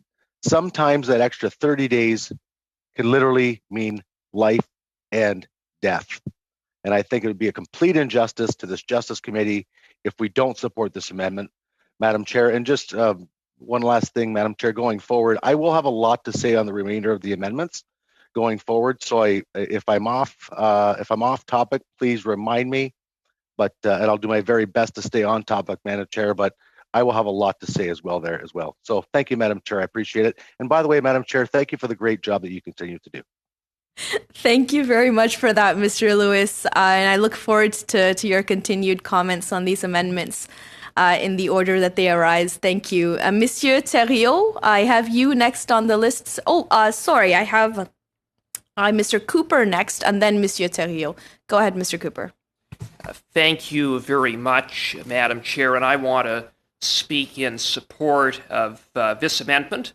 I believe that it is a modest amendment that would extend the waiting reflection period of 90 days to 120 days. I think this is required in the face of the evidence that we heard. And in fact, I would submit that 120 days probably is not enough. But when comparing the 90 days as provided for in the bill versus the modest amendment that we have put forward, it is an improvement. I mean, what good is a 90-day period when we have evidence that it can take 3 or 4 times as long to get psychiatric supports? What good is a 90-day period when one might not be able to access palliative care within the span of 90 days, let alone undertake meaningful palliative care treatment?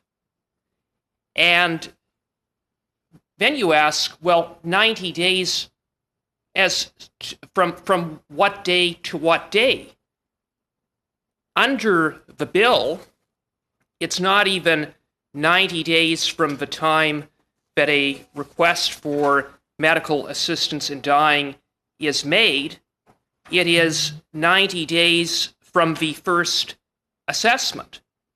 Now, we will be seeking to address that issue in a subsequent amendment, but I only cite it to underscore the complete inadequacy of the 90-day reflection period as currently provided for in the bill. And I would note that the words of Dr.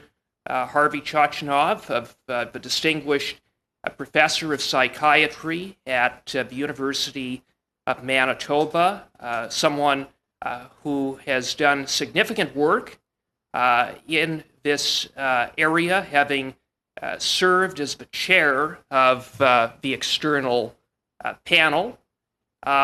When he was asked about the 90-day reflection period, he stated, and I'm going to quote him, quote, "The 90-day clock is very problematic.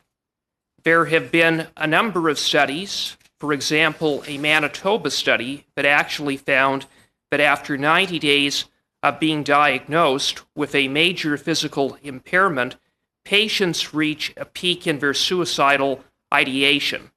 They continue to be suicidal, although it wanes, but as much as a year later and thereafter, it's still greater than their match cohort. 90 days is certainly not an opportune waiting period. The other thing is that we know that it takes a great deal of time for these people to be able to avail themselves of expertise. For example, patients who are highly at risk, for example, those with chronic pain, may have to wait as much as 6 months or more, depending on what part of the country they happen to live in order to get access to care. My specialty in psychiatry, and again, the waiting list for good psychiatric care is in the neighborhood of months to up to a year, depending again on what part of the country you're in. The 90 days is problematic for all of those reasons that in large measure is data-driven and data-informed, end of quote. So I think that underscores or summarizes the issue with the inadequacy of the 90-day period, and it's on that basis that I would support this modest amendment to extend the period, because I think we have to proceed with caution. I mean, we are talking about a procedure that, if carried out, results in the termination of one's life.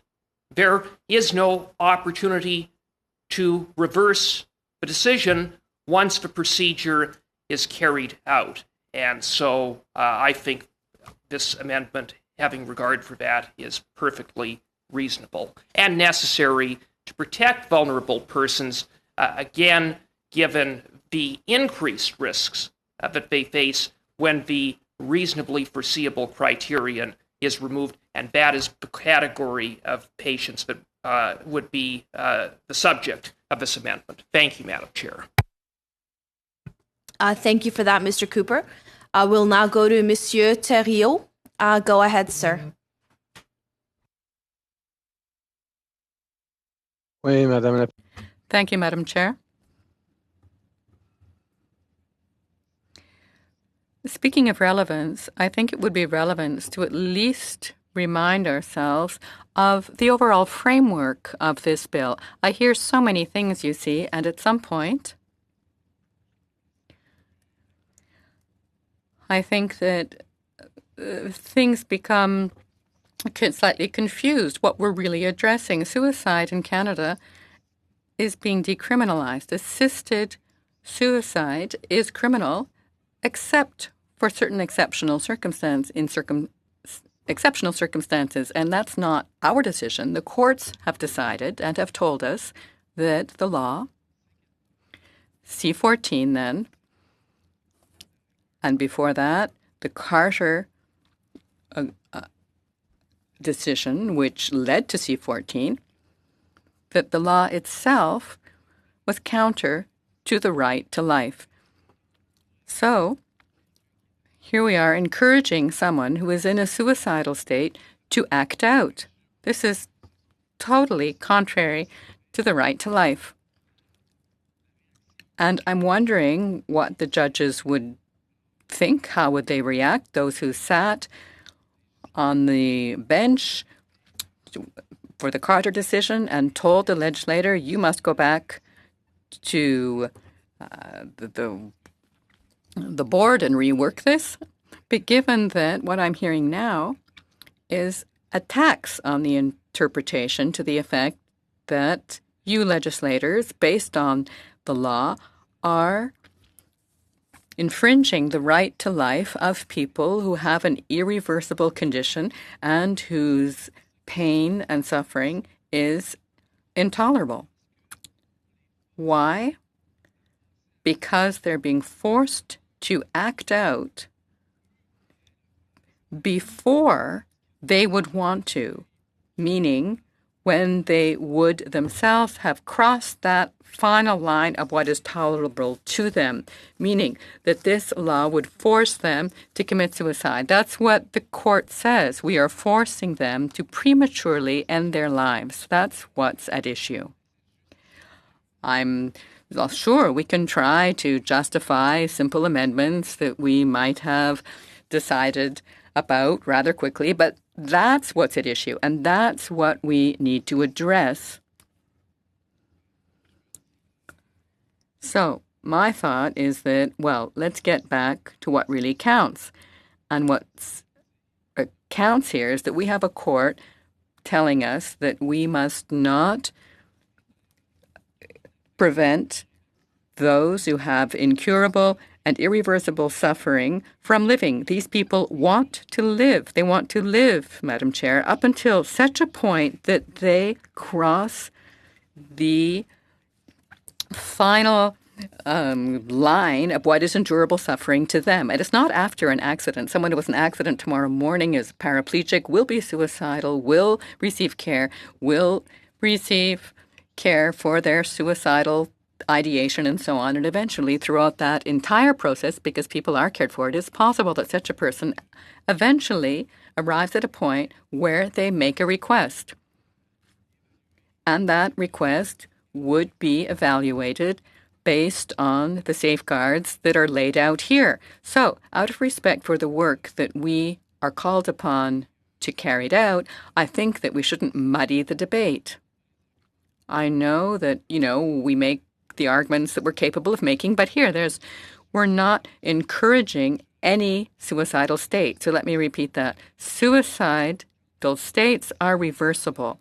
Here, when it comes to access to medical assistance denying someone's ability to make such a decision, it's not like just a light decision being made. Once they've reached that point, they have really gone through every recourse possible among the care offerings that they have been given and they have explored. And the safeguards are that they would know of all the care still available to them. So I'm ready to vote on the matter. Of Madame Finley next on the speakers list. Go ahead, Madame Finley. I can hardly hear you, Madam Chair. I was just, can you hear me now? I got you loud and clear, yes. Okay, wonderful. Go ahead, you were Madame. too soft and then you were super loud. Okay, got it. Thank you. I want to speak in support of this amendment. I recall that during testimony, Dr. Heidi Jans, who is with the Council of Canadians with Disabilities, gave testimony. She's a medical doctor herself, I believe. She was in a wheelchair. And she referred to this as norm-shattering legislation. And I feel sometimes when we're debating back and forth, we are getting into a flavor of sort of like, this is not that big a deal, and it's a very, very big deal.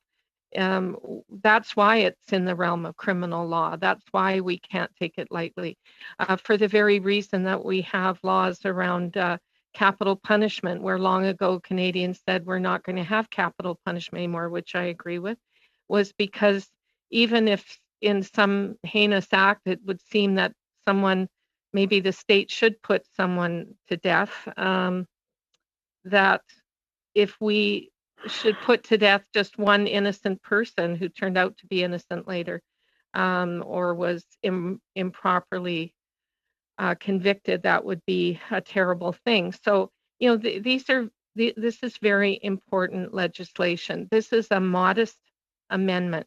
I believe the 90-day provision, as far as I know, is basically an arbitrary number. I'm happy to hear from my Liberal colleagues if it's otherwise, but from what I've heard in testimony before us, it's basically an arbitrary number. And we are suggesting 120 days. It's not a big difference, but what the difference is that it would allow people contemplating this to have enough time to make sure that they are fully aware of the availability of support, that they have access to care, and that they know what care they have access to, that they have at least the chance at access to quality palliative care. We've heard testimony that 70% of Canadians do not have adequate access to palliative care, but maybe they can access it by going somewhere different or to the next county or the next town.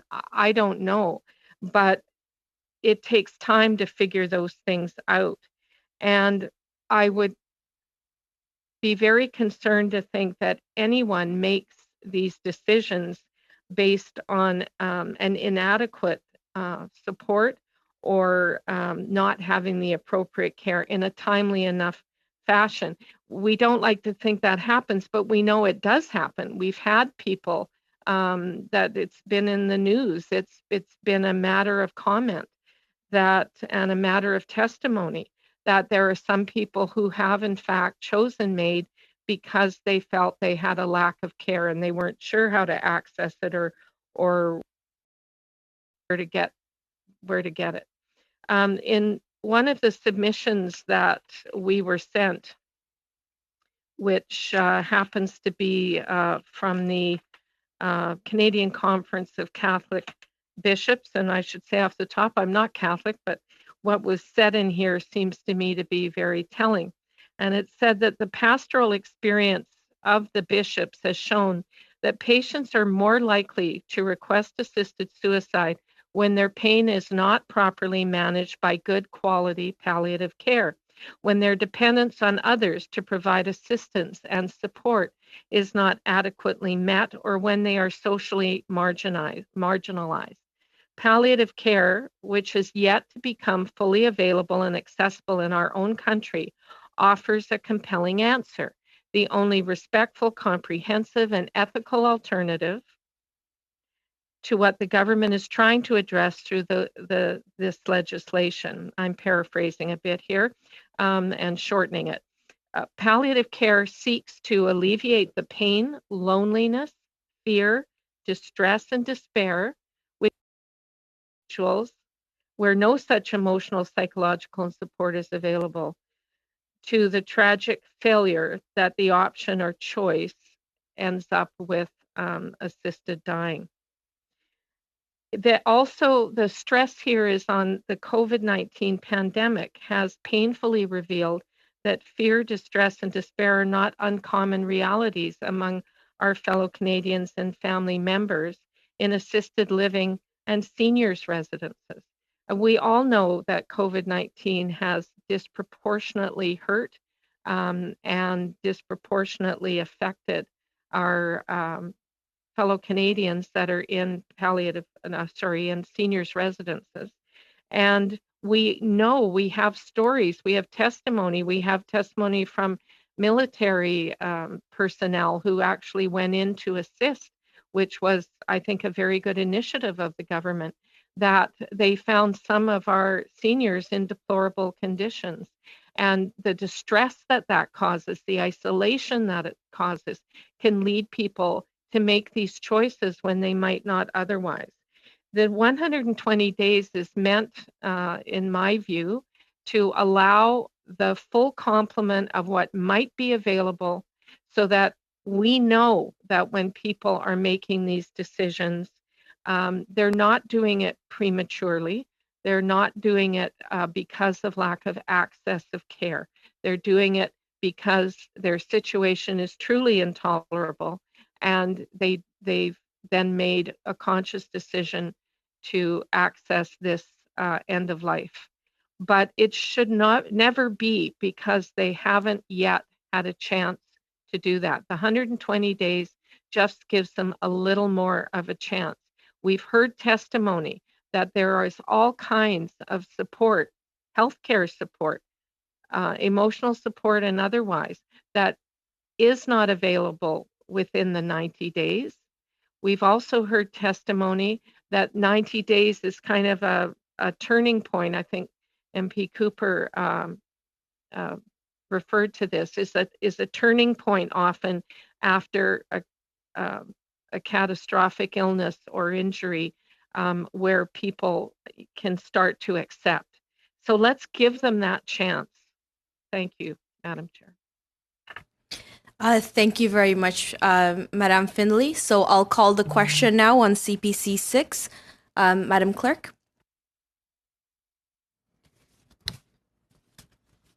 All those in favor, please say yay, or those opposed, please say nay when I call your name. Mr. Cooper? In support of the amendment. Ms. Findlay? In support. Monsieur Thériault? Contre. Mr. Garrison? Against. Mr. Kellaway? Against. Mr. Lewis? I vote in favor. Mr. Maloney? Against. Mr. Moore? I support the amendment. Mr. Sanga? Against. Mr. Virani? Against. Mr. Zuberi? Contre.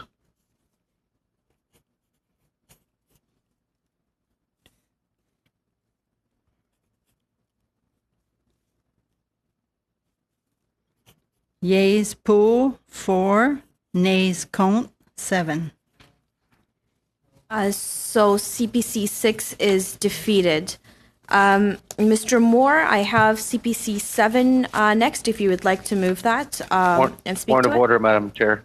Point of order, Sorry, who Madam is Chair. that? Mr. Lewis, go ahead, sir. Thank you, Madam Chair. I appreciate that. And in recognition of the time, we're now past the 8:30 time that this meeting was scheduled to go to. With respect to our government assistants and officials, I am asking that this committee is adjourned until tomorrow at 11 a.m. I'd like a recorded vote, please. Thank you.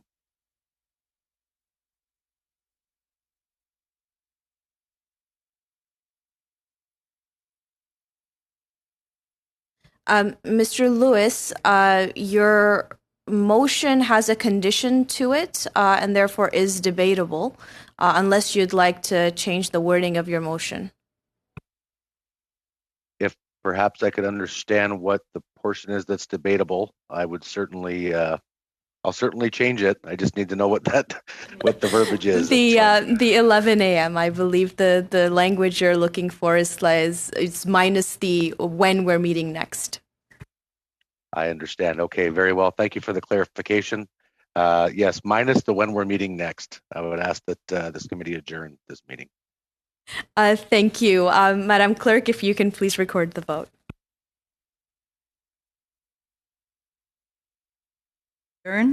Mr. Cooper?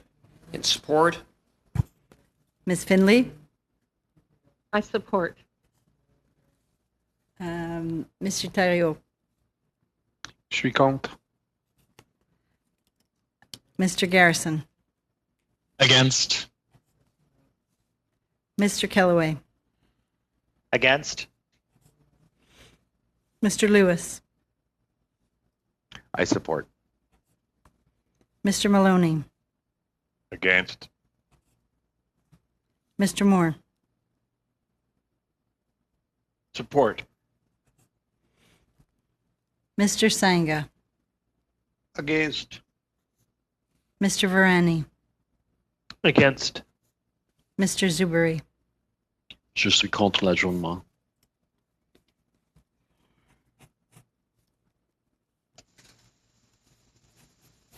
Yeas pour 4, nays contre 7. Thank you, Madam Clerk. So the meeting is not adjourned. We will continue with CPC 7. Mr. Moore, if you would like to move it and speak to it.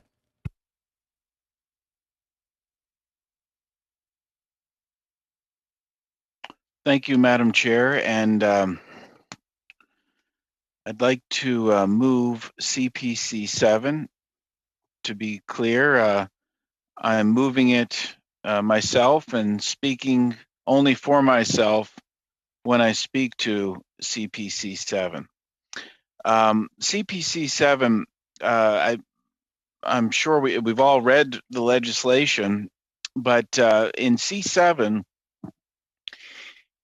a number of people have consulted with some individuals on it, and there doesn't seem to be clarity around when the 90 days begins. I think it's incumbent upon us to have certainty in our legislation. We've chosen vagueness when it comes to reasonable foreseeability, but there's some terms that are certain, like the 90 days period, reflection period. So we're saying it's 90 days. We just defeated an amendment that would have made it 120 days. But what this CPC 7 does is it says that it's the ensure that there are at least 90 clear days between the day on which the request under paragraph B was signed by or on behalf of the person and the day on which medical assistance in dying is provided to them, or if the assessments have been completed and they and the medical practitioner or nurse practitioner referred to in paragraph E are both of the opinion that the loss of the person's capacity to provide consent to receive medical assistance in dying is imminent, any shorter period that the first medical practitioner or nurse practitioner considers appropriate in the circumstances. I mean, that last part is relevant to our previous debate in that that 90-day period can be shortened up. But what's not clear in Bill C7 is when the 90-day period starts. So this particular amendment provides that certainty. And this is important because we're dealing with, as has been mentioned, we're dealing with decisions around life and death. We're dealing with something where doctors, nurses, healthcare providers, family members, and individuals who may be considering MAID need to have certainty around the process. And part of the certainty around the process involves safeguards. And the government in Bill C-14 included a number of safeguards, and some of those safeguards involved the period of reflection. The period of reflection enables an individual, upon requesting made, it gives them time to change their mind, to consider further circumstances, to have a period of reflection. So that period in Bill C-14 was 10 days. That was what was seen as appropriate. But we have to remember that Bill C-14, one of the requirements in Bill C-14 was that death had to be reasonably foreseeable. And following the Turchon decision, which we argued, this was a Quebec Superior Court decision. We argued the government at the time should appeal the decision to provide more certainty around the law. And normally, especially with a new law like C-14, it's incumbent upon the Attorney General and the government to defend its legislation. So we had argued that there I'm using the word we again, Madam Chair. I'll say I argued. I would argue that we should have appealed that decision, and that would have been the right thing to do. And instead, the government has brought forward Bill C-7. So Bill C-7 includes a 90-day reflection period for individuals who are seeking MAID where death is not reasonably foreseeable. What Bill C-7 doesn't include is explicit and certain terminology that can be universally understood about when that 90 days starts.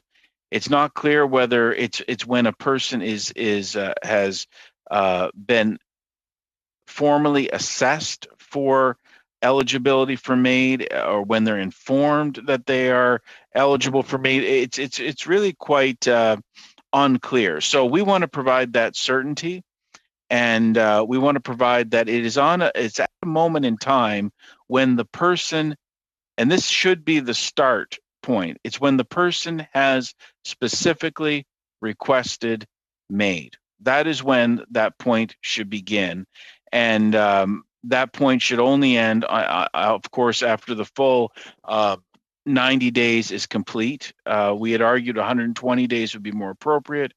That was defeated. So when that 90 days is complete, and I'm happy to move CPC 7, and happy to answer any questions that committee members may have on this particular amendment. Thank you, Madam Chair. Thank you, Mr. Moore. I have Mr. Virani next on the list. Go ahead, Mr. Virani. Thank you, Madam Speaker. And I think the upshot of this kind of an amendment would actually conflate the concepts of an assessment period and a reflection period. An assessment period is a minimum safeguard that is meant to ensure that there's enough time devoted to MAID assessments of persons whose death is not reasonably foreseeable, whereby the eligibility determination can be made only after the assessment is completed. So we're trying to give enough time to make that assessment. A reflection period is in contrast to that. What reflection does is allow for a minimum period of time that would have to elapse after a person is found to be eligible. Its purpose is to give the person who knows that they can obtain MAID to relieve their suffering a brief pause to reconsider their wishes before deciding whether or not to proceed. If we proceed with this type of an amendment, it would cause two problems. One, it would fail to set the minimum standard with respect to the time needed to assess such requests. And secondly, it would unduly prolong the suffering of persons who are found to be eligible. On that basis, I would be opposing this amendment. Thank you. Thanks, Mr. Virani. So I'll call the question at this time. Madam Clerk.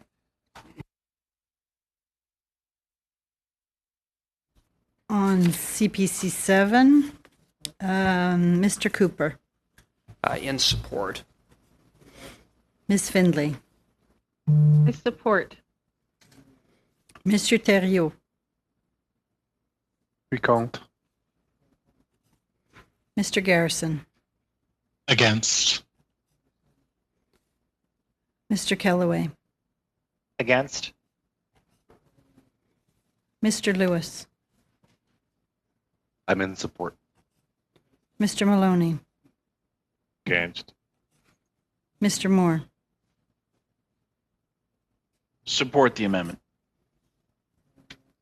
Mr. Sangha, Against the amendment. Mr. Virani, Against. Mr. Zuberi, Contre. Mr. Zuberi, Against.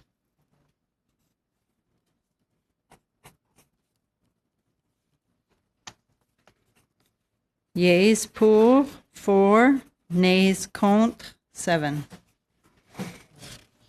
Thank you, Madam Clerk.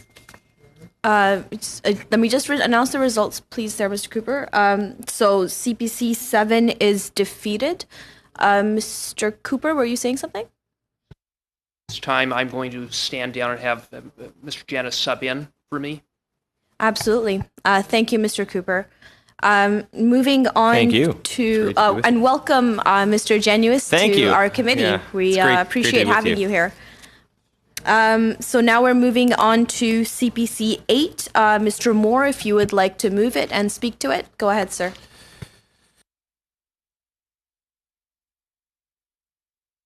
Thank you, Madam Chair, and happy to move CPC 8. CPC 8 requires that that we inform a patient of advance consent before proceeding with MAID. This amendment would require, in the case of advance consent, that a healthcare provider inform a patient of their advance consent on the day that assisted dying is to take place, and if possible, give them an opportunity to respond and indicate whether they would wish to proceed or not. This amendment is supported by important stakeholders, including the Canadian Society for Palliative Care Physicians. So the concept of advance consent, this is something that has been debated, but was included in Bill C7, even though it was not required for a response to the Turchon decision.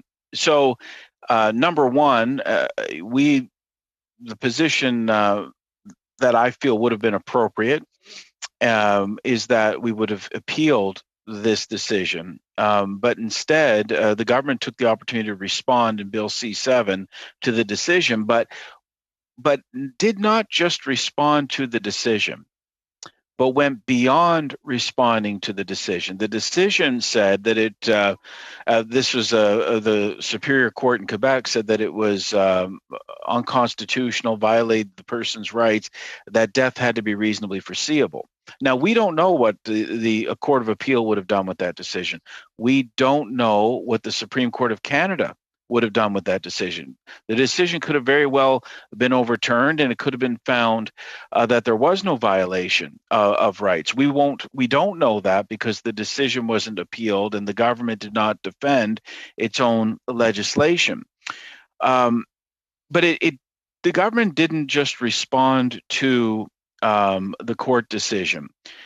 A number of the amendments that we've put forward, including this one, relate to the removal of safeguards that were included in C14. But there's also a new concepts included in Bill C7, which include waiver of final consent, which means that if a person has lost the ability to consent, a person can waive that and still receive MAID. And what this amendment would do would be to take the steps necessary to see if contemporaneous consent can be given before MAID is provided. Now, I mentioned the Canadian Society of Palliative Care Physicians. They've had a number of recommendations. I spoke to a couple of their recommendations in some of our other amendments.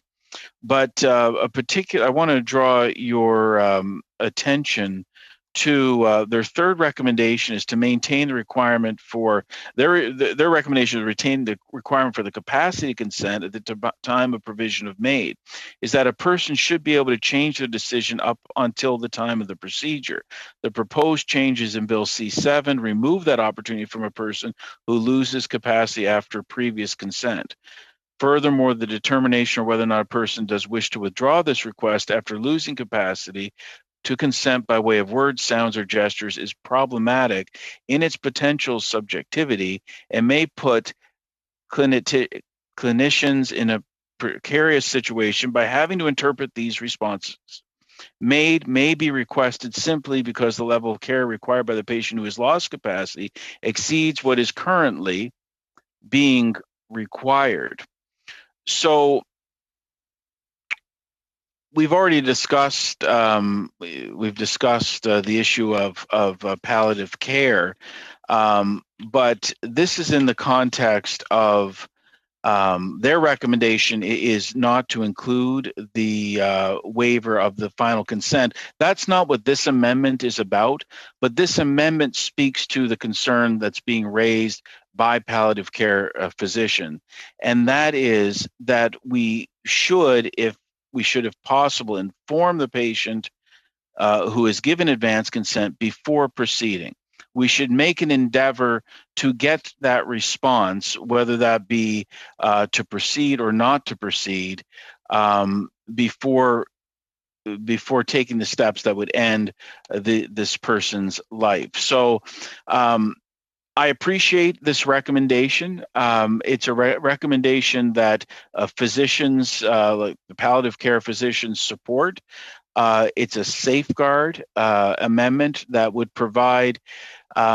I don't think we can ever take lightly the gravity of the type of legislation that we're dealing with, and that this does involve people's life and death decisions, and every possible safeguard should be put in place. So that is why I'm moving CPC 8, and we also see that the Canadian Society of Palliative Care Physicians feels that this type of amendment is a responsible one. So I ask that committee members consider this amendment and consider the source of the support for this amendment, physicians that are dealing with people with end-of-life situations.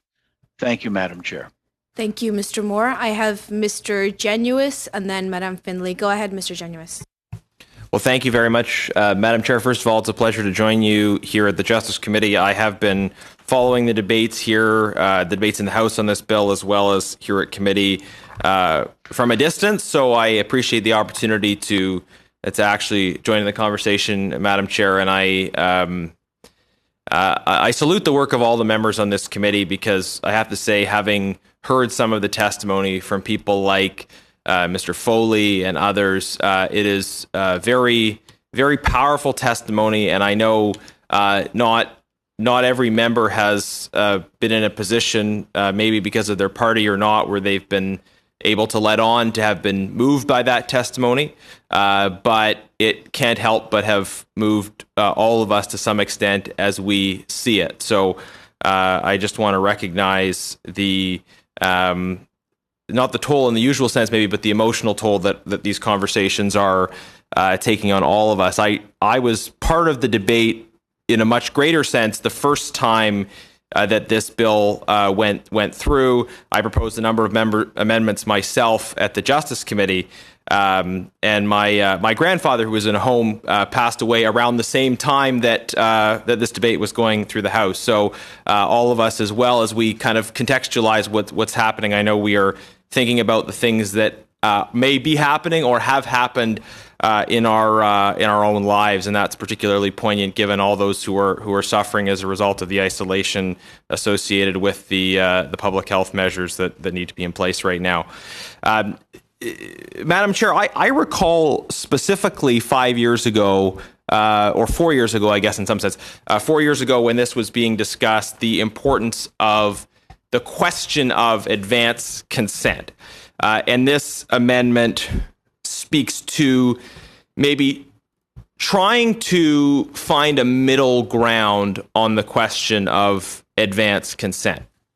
Because the arguments of those who were in favor of advance consent, and these arguments were made at the time in the House, they said that, you know, a person who perceives what their future would look like under certain circumstances and does not want that future, but also if that future takes place in a context where they're cognitively not able to rise to that legal standard of decision making, then there is some sense in which if they're able to make the decision in advance, that they should be able to. That's the argument behind it. That somebody who experiences cognitive decline, as well as an increase in the pain that they're feeling, they shouldn't be prevented from making a decision that they would want to make if they were able to make that decision.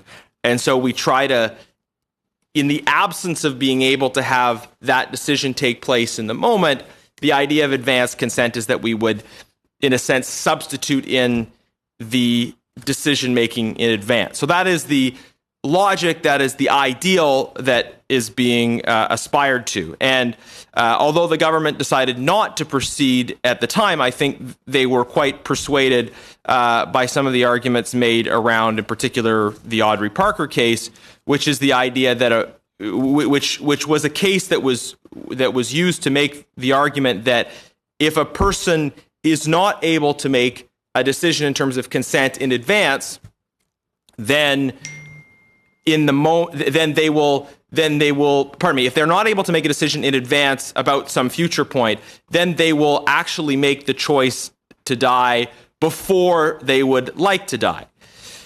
Now, what's striking about that case to me is that the law as it was written, C-14, is supposed to only apply in a case where a person is in that moment experiencing serious and irremediable suffering.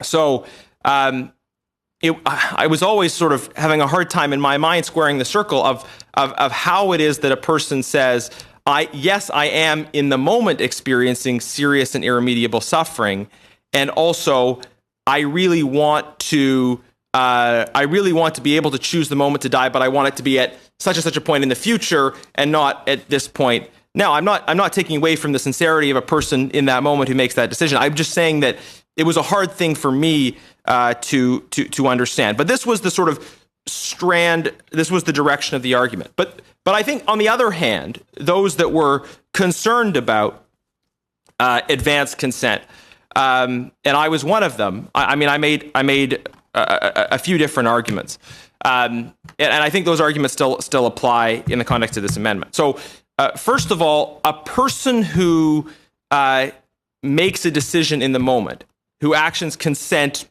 in the moment, that is the only kind of consent we accept in law, right? I cannot consent in a way that binds my future self to some action. Because I think in the spirit of liberty, in the spirit of autonomy, we do see future selves as being distinct from present selves. There is a sense in which I am the same person I was 5 years ago, but there's also a sense in which I am a different person from the person who I was 5 years ago. And the person I was 5 years ago, let's say at the time this bill was first being debated, might have different thoughts about the issue, might have made different decisions, might have engaged the parliamentary process in a different way, and so forth. And the difference in the self I am now and the self I was then is that I have learned new things. I've also adapted to new circumstances. Things that I thought would be easy maybe turned out more difficult. Things that I thought would be difficult maybe turned out easier than I thought. And so the decisions I make today in the moment respond to the circumstances that I find myself in and the evolution or the changes that I may have gone through in between that point in the past and the point now. Okay, so I think we can all accept that as a general principle in the course of our lives, which is why we generally say in many different contexts that consent is consent in the moment. It's when you say yes to something in the moment. And if you say yes to something and then a few minutes later you say, actually, no, I don't want to proceed, then the present decision to say no overrules the previous yes. Because people change their mind, they absorb new information, they feel differently, they feel in ways that they didn't expect they would feel under certain circumstances. But what is true as a general principle is, I think, in a particular way true for those who have experienced some dramatic change in their life, like the onset of a disease, like some kind of dramatic change in their health status. People don't really know how their life would be different if something that has been a big part of their life or something they have taken for granted suddenly ceases to be there. And there's a lot of data around this, Madam Speaker. Part of what interested me about this whole question of advanced consent versus present consent is I did my master's dissertation on the idea of happiness measurement, the idea that you could measure happiness, which is a really kind of interesting field and important for how we kind of benchmark our social goals and so forth. But one of the things about the kind of happiness data is that people adapt to dramatically new circumstances in ways that they don't expect, but that adaptation varies dramatically across different kinds of circumstances. So a person might expect that if they were to have a disability, they would get into an accident, have a disability, have a change in their function. A person might, before that happened, expect that it would have a much greater impact on their quality of life. And that's often the case, actually, for physical disability. That's at least what the data suggests. That I might expect that the loss of well-being that I would receive as a result of experiencing a physical disability is actually much less than the actual loss of well-being. Person who, I'm certainly not an athlete, but suppose I was, I might think, well, if such and such a thing happened to me, I wouldn't be able to do all these things that I like doing, and therefore my life would be so dramatically different, it would be hardly bearable. But then at that future point, having been through a process of adaptation, having taken on new interests, having developed new hobbies, that person finds themselves thinking, well, actually, I wish that accident or whatever it is hadn't happened to me, but my ability to adapt to the circumstances that I've been through is much greater than I thought it would be. Now, that's not the case in every case, and there's wide variation in terms of the way different things impact different people. But it's just the point is, it's very hard to predict, right? So if you asked me to make an advance directive about, okay, if I were to get this illness, if I were to have this particular kind of loss of functioning, if I were to experience this change in my life, at what point and under what circumstances would I want medical assistance in dying? Well, that current self, projecting what the desires of that future self would be so imprecise to what my actual experiences are in the moment once I've actually had those changes take place. So this is, I think, the core problem, at least with the idea of an advance directive. At the time we were talking about this 4 years ago, there was advocacy for something like the idea of an advance directive, which is where a person could say... Madam Chair, just on a point of order, Madam Chair, again, on this point that you made about relevance, this yes, go ahead, Mr. Virani. This provision in this law deals with advance consent, and advance directives is the subject of the statutory review study, which has yet to take place. So I'm just wondering about the relevance of this particular point of Mr. Genis's points. If you could perhaps rule on that relevance piece, Madam Chair. Thank you. Thank you for raising that, Mr. Virani. Mr. Genuis, I would ask if you can please keep your comments to what is the scope of Bill C7, please. Thank you. And specifically this amendment. Yeah, no, absolutely. Madam Chair, and if I can just respond to what Mr. Virani said, we made an argument at the time about a slippery slope, right? That the speed with which the government is first saying these safeguards are necessary, and then they're removing safeguards and removing safeguards. And we see this process continuing, and it's evident in his comments again today that he's saying, well, there's going to be a statutory review that's going to look at that issue. He knows, I think, that the Council of Canadian Academies, I hope I'm getting that right, the Council of Canadian Academies looked at these same issues, and they said, okay, but this is something to be very cautious about. And I would also say, I think the purpose of a statutory review should be to look back at how well the legislation is working in general. It's very striking that we have the parliamentary secretary saying that they're going to define the scope of the statutory review to only look at new additional things. But in terms of his point of order, I don't think it's really a point of order. I think it's more a point of debate. But he's speaking to. I was making a point about the problems with advanced directives as such, and the way that maybe Mr. that Januis? those Thank you. I've already ruled on that point of order, so now you're just continuing with your arguments for CPC 8 at this time. Yeah, not to the point of order. So please continue. Okay. So there's a distinction then between what the government is trying to do in this particular section of the legislation, which is inserting the issue of advance consent as a supposed alternative to the idea of advance directives, which is sort of a narrower construing of the idea of an advance directive, in that it doesn't prescribe specific conditions on which someone else needs to rule in the abstract about whether or not the conditions that have been put in place in advance apply. Rather, it deals with the question of whether a person can, a person setting a specific date. So it might be a person today saying on January the 30th, but there is nothing in the legislation. Sorry, Madam Chair, is there a, okay. There's just some discussion here. I was a bit confused.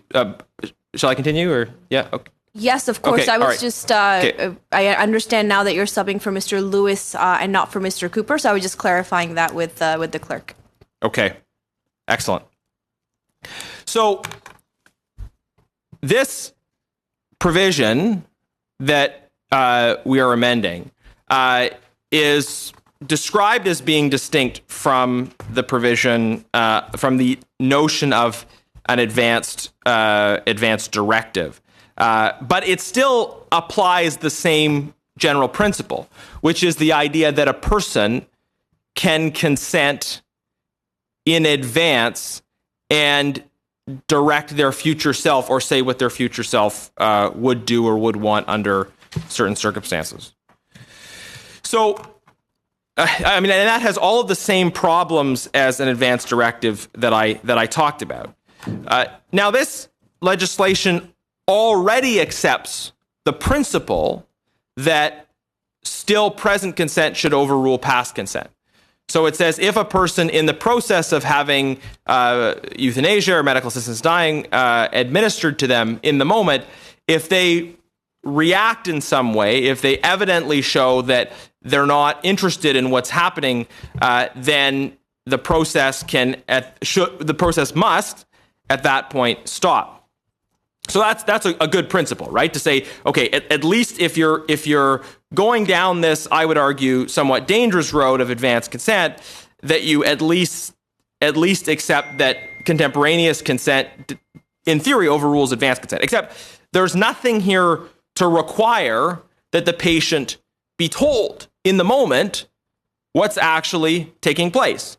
As the law is written right now, if a person is already on an IV, then the contents of that IV could be altered such that a death is administered, and there would be no legal requirement that person be consulted, be spoken to, be told what is happening in the moment.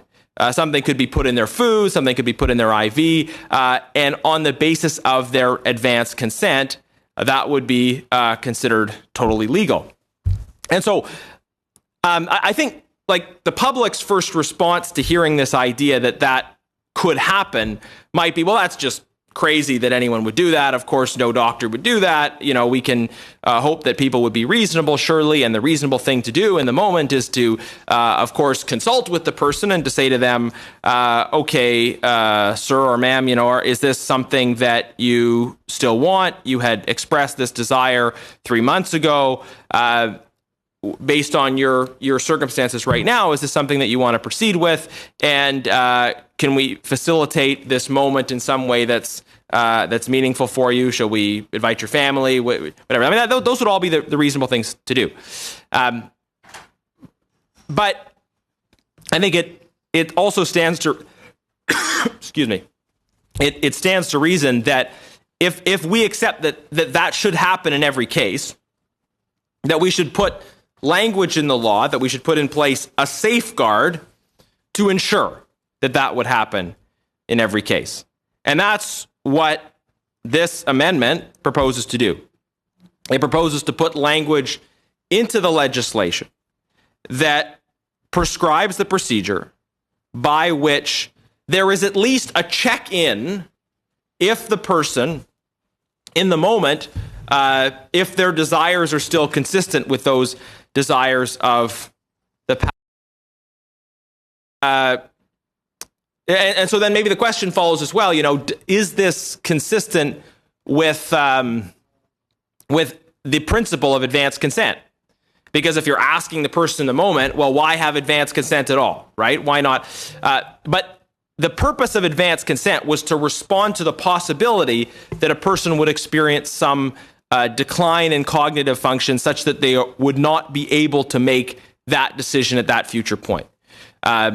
So if I today worry that that I want to have made on February the 20th, and I worry that my cognitive ability to consent till that point might be such that I am not able to consent on that day, then I can make the advance consent now for that date based on present irremediable suffering. And then on February the 20th, maybe that decline that I worried about will have taken place. Maybe it won't have taken place. But either way, if I've lost cognitive function or my cognitive function has declined, then in that moment, I will still be asked, but if I'm not able to answer or not able to understand, then my prior wish will trump my prior wish will suffice. So, what the effect of this amendment in total with the existing section is that it allows the prior wish of the person to be inserted into the moment in place of a lack of response one way or the other. But it does not overrule contemporaneous consent. And that contemporaneous consent to be meaningful is sought. And that's what the amendment seeks to do. It provides a safeguard. And we've talked, I think, a lot about safeguards. And this is an example of a safeguard that the legislation needs in order to function well. And it's just been interesting listening to the conversations around the whole concept of safeguards because, some members will come up with the idea that, we trust healthcare providers, we trust healthcare workers, and that these kinds of safeguards, provisions like this, aren't necessary because we would trust that people who are in these kinds of situations will do the sort of things that we would categorize as being the reasonable thing to do. But the reason we have safeguards is recognizing that there are tens of thousands of physicians in this country. And on top of it, there are nurse practitioners who are authorized to perform medical assistance in dying as well.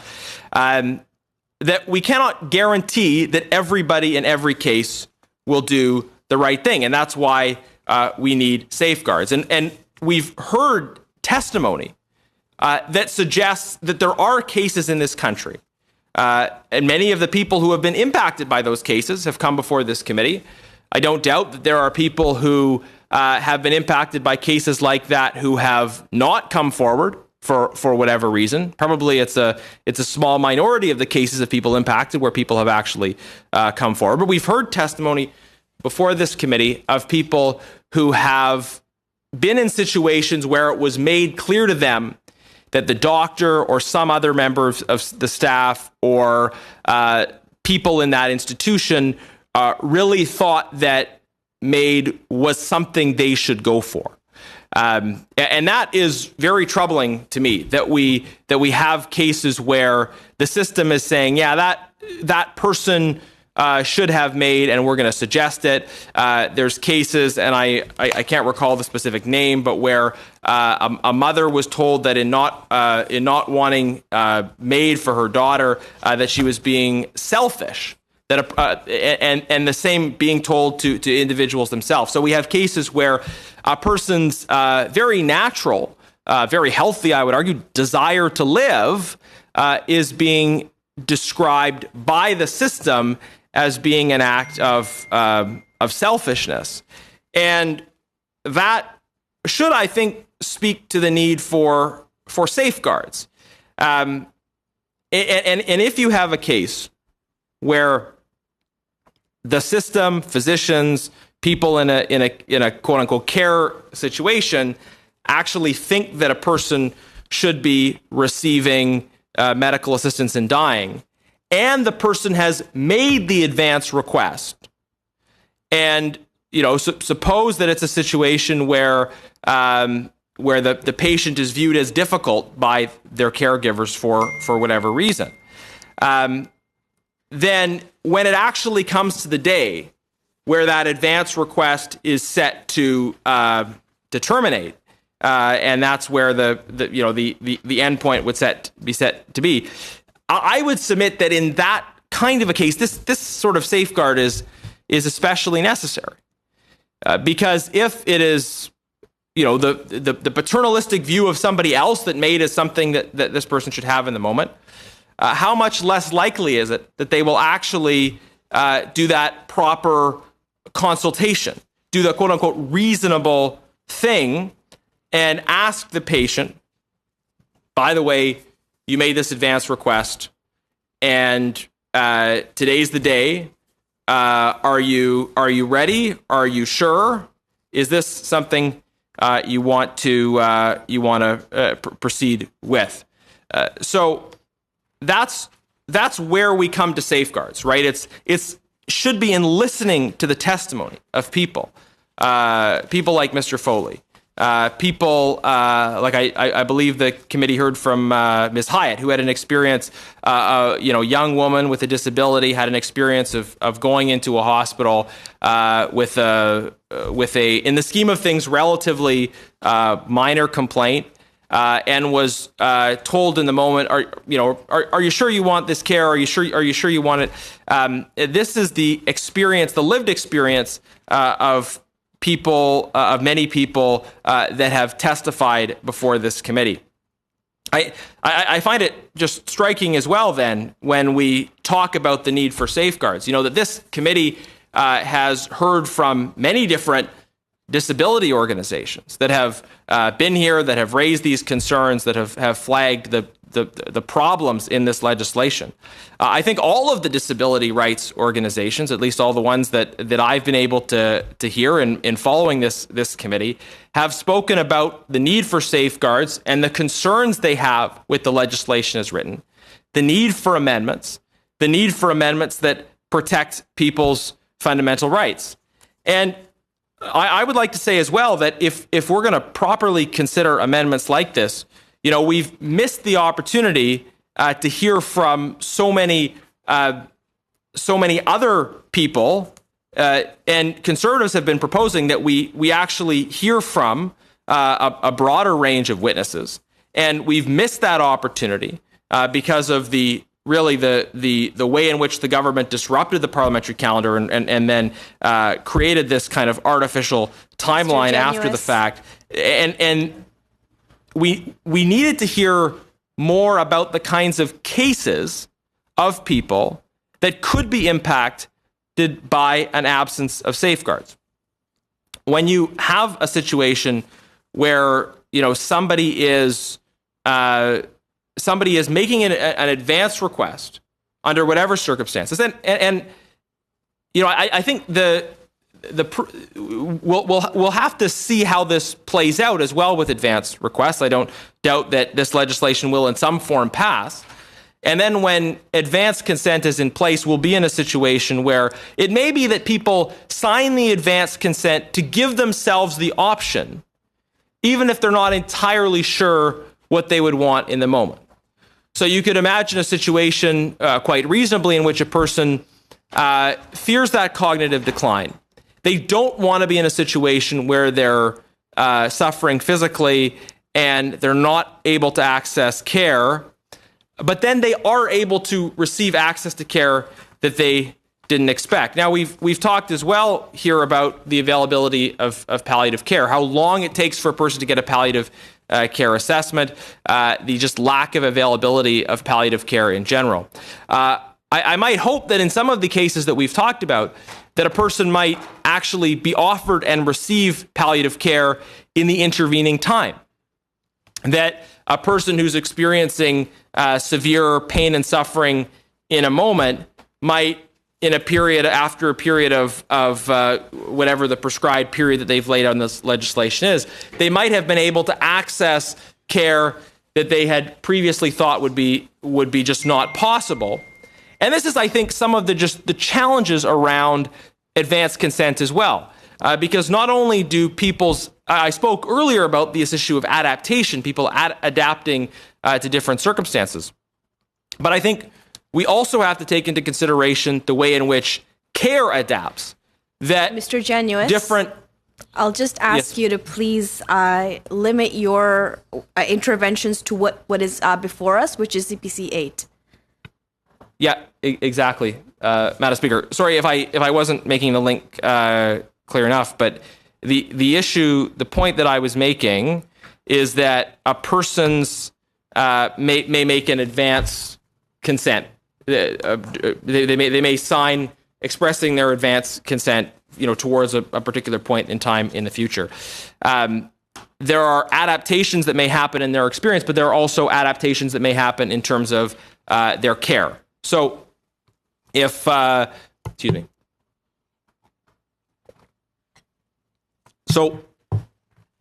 person is not able to access palliative care, and the data shows that most Canadians are not, there's not a sufficient supply of palliative care for it to be there to support most Canadians.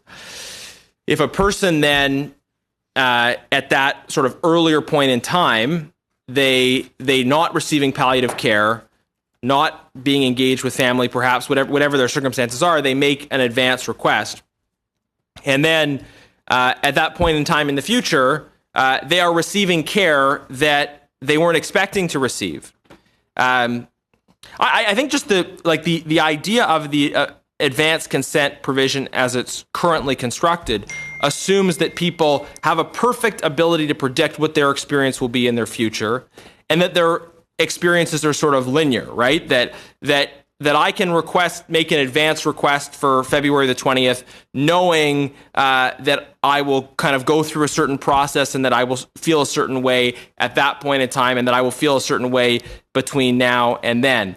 And it's just sort of evidently not the case that that's true. It's not the case that it's clear that that's not true for most of us in most circumstances, but it's particularly true for a person as they're approaching the end of their life. That we've had cases in the media where a person feels that they want to live through Christmas because they have a sense that's something that's important to them. But it's also very possible that a person having been through that might identify other milestones and say, well, actually, I'd like to extend this deadline for this, that, or the other reason. And that's just speaks to the importance of having as much of a connection to contemporaneous consent as possible, recognizing all of the different changes in circumstances, the dynamic ways in which people's circumstances vary over time, and this is why we just need to have safeguards of some kind, and this is, I think, a reasonable safeguard. I do want to identify that the amendment doesn't make this section perfect. I mean, I still have concerns about the mechanics of the advanced consent provision. I think for reasons that are evident in the points that I have discussed. But I think what this does is it shifts the purpose of advanced consent to filling in a case where contemporaneous consent is not at all possible, but it still requires some mechanism of consultation in the moment. Madam Chair, I may want to say more on this, but I'll pause for now and we'll go to others. Thanks. Thank you, Mr. Genuis, for your eloquent words. Madam Finley, you're up next. Go ahead, ma'am. Thank you, Madam Chair. Point of order, Madam Chair. Sorry, who was that? Mr. Moore? Yes, go ahead. Yeah, sorry to interrupt. Madam Chair, I want to make a motion to adjourn the meeting. We've been meeting for 3 hours now. This was not a scheduled meeting. I know we have a regular scheduled meeting tomorrow. Mr. Moore, you cannot move a motion on a point of order. We'll go to Madam Finley at this time, and then we'll come to you, Mr. Genuis. Madam Finley, go ahead. Okay. In speaking to this amendment,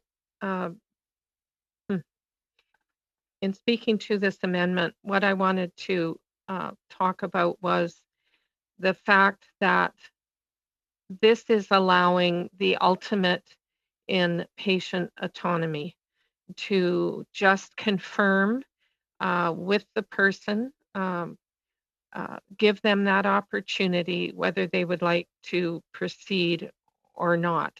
I'm fairly confident that basically any legislation that we might adopt is never going to safeguard in such a way to eliminate all risk entirely that someone may end up accessing medically assisted death and not have wanted it at the very end of their life. And that's because people do change their minds. We know that. But I would suggest that the risk is even greater if you are not looking for express or contemporaneous consent at the time. And there's a lot of evidence to support that. The federal government released a first annual report on medical assistance in dying in Canada. And in that report, it revealed that 7,336 written requests were made, were reported in 2019. Of those, 263 were withdrawn by the patient, predominantly because they changed their mind. And of those 263 withdrawals, 20%, or over a fifth of them actually, took place immediately before the MAID procedure was performed. So yes, this is a safeguard. Yes, this is an attempt to allow that ultimate autonomy at the time, contemporaneously with the end of life. I know we talk about the Truchon decision, that's why we're here, but it isn't the only jurisprudence on these issues. In the Carter decision, the Supreme Court of Canada, which I might point out is a higher court than the Quebec Superior Court and one to which the government should have taken this matter. But in Carter, on 3 occasions, the court stated that MAID should be performed only where a patient clearly consents to the termination of life. The inclusion of the words clearly, which indicates a need for positive confirmation without any doubt as to a person's wishes. And consent means in the here and now. This is significant and must be heeded. This is a wholesale change in approach with this legislation. And I think we need to tread a little more carefully than we are. Also in another Supreme Court of Canada case, R versus Latimer, the Supreme Court emphasized that killing a person in order to relieve the suffering produced by a medically manageable physical or mental condition is not a proportionate response to the harm represented by the non-life-threatening suffering resulting from that condition. I've heard from many members on the committee that some of the decisions they are making here, some of the ways the legislation is put forward is to relieve suffering. I have no doubt that we all wish to do that for our fellow Canadians. We have different ideas on how to approach that. But if in truth we wish to reduce suffering and we wish to stand up for the dignity of the person and the autonomy of each and every person who may find themselves in this very difficult situation, it seems to me at a minimum we can, near the end of administration of these procedures, that we double check and make sure that they are consenting clearly, that they are consenting in the present tense. And this could not be more necessary than in a situation where advance consent has been given. Because in some issues of advance consent, you're just imagining where you might be at a certain point in time. You imagine how you will feel about that. You imagine the reaction you're going to have. My own dad had his leg removed later in life, and he handled it with a great deal of stoicism. But my husband's grandfather, when he was told he'd have to lose his leg, said he'd rather die. And in fact, he died rather than have his leg removed. So for different people, they have different tolerances. They find themselves in difficult situations and they make their choices. Please consider this amendment. Let's make sure that the people who are making these decisions in advance contemporaneously still agree with their own decision made earlier. The Canadian Society of Palliative Care Physicians should not be taken lightly. These are people, unlike any of us here, who deal with very vulnerable people at a very difficult time in their life, which is the ending of it. And they really should be considered in what they see with their patients as necessary. Thank you, Madam Chair. With that, I see my colleague is going to sub in for me because I must go at this point in time. So thank you for listening. Thank you, Madam Findlay. I have Mr. Cooper next on the speakers list. Go ahead, Mr. Cooper. Thank you very much, Madam Chair, and I speak in strong support of CPC Amendment 8. I think it's important for those who are watching these proceedings to read CPC Amendment 8 that simply provides that on the day specified in the written arrangement referred to in the subparagraph, so namely the advanced request, that the person is reminded by the medical practitioner or nurse practitioner that they entered into that arrangement and is provided with the opportunity to demonstrate refusal to have the substance administered or resistance to its administration, end of quote. Now, that is absolutely, I really would be surprised if there could be any opposition to this sub-amendment. That someone who has made a request in advance would somehow not be provided an opportunity to withdraw that request? Ms. Findlay, in her submissions, noted that in the Carter decision, the Supreme Court of Canada stated not once, not twice, but on 3 occasions that in order to qualify for medical assistance in dying, they must clearly consent.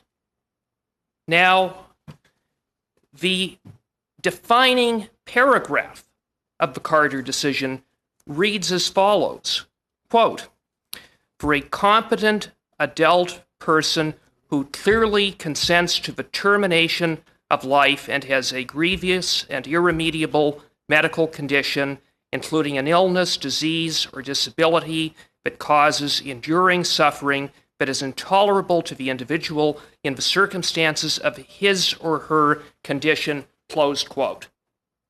Clearly consents. Now, what does clearly consent mean? It means that it must be affirmative. It must be positive. And so I would submit, Madam Chair, that constitutionally speaking, the provision for any form of advanced consent is questionable. It falls well outside the scope of the Carter decision. And this amendment simply provides for there to be at least some opportunity for the patient to demonstrate that they in fact consent to the degree that they have that ability. Now, Madam Chair, I think that this is all the more important given that when we speak about reasonably foreseeable should not be confused with end of life, at least as far as how reasonably foreseeable has been interpreted since Bill C-14 was passed. It's true that in the province of Quebec, reasonably foreseeable had tended to be interpreted in an end-of-life context.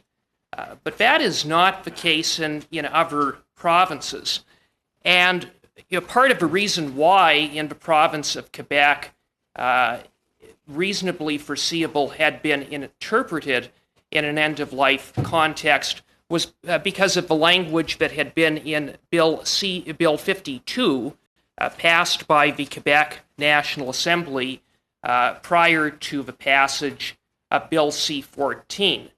Now, given that reasonably foreseeable can and has been interpreted to sometimes mean that someone could have not weeks, but months, maybe even more than a year to live, illustrates the fact that now that we have legislation that provides that someone who could have months, potentially a year, or even longer than a year, in terms of at least how medical assistance in dying and how reasonably foreseeable has been interpreted in practice,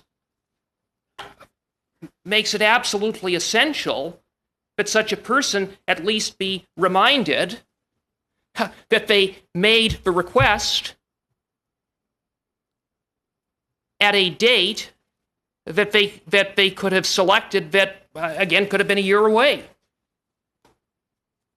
And so I would make note of that fact. Now, I would also note that we have heard a lot of evidence at this committee about how persons who request medical assistance in dying, in some instances, end up changing their mind.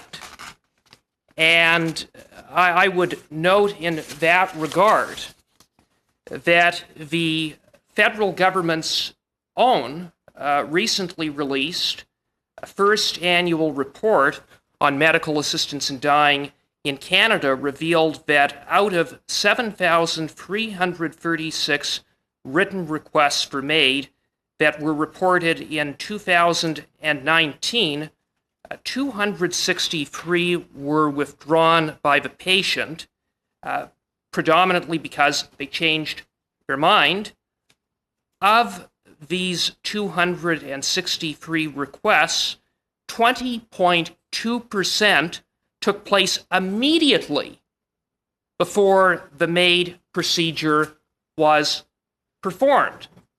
20.2% presented or withdrew immediately before the procedure was performed. If that doesn't demonstrate the necessity of requiring that the patient be reminded of their request and have the full opportunity to withdraw their consent, frankly, Madam Chair, I don't know what does.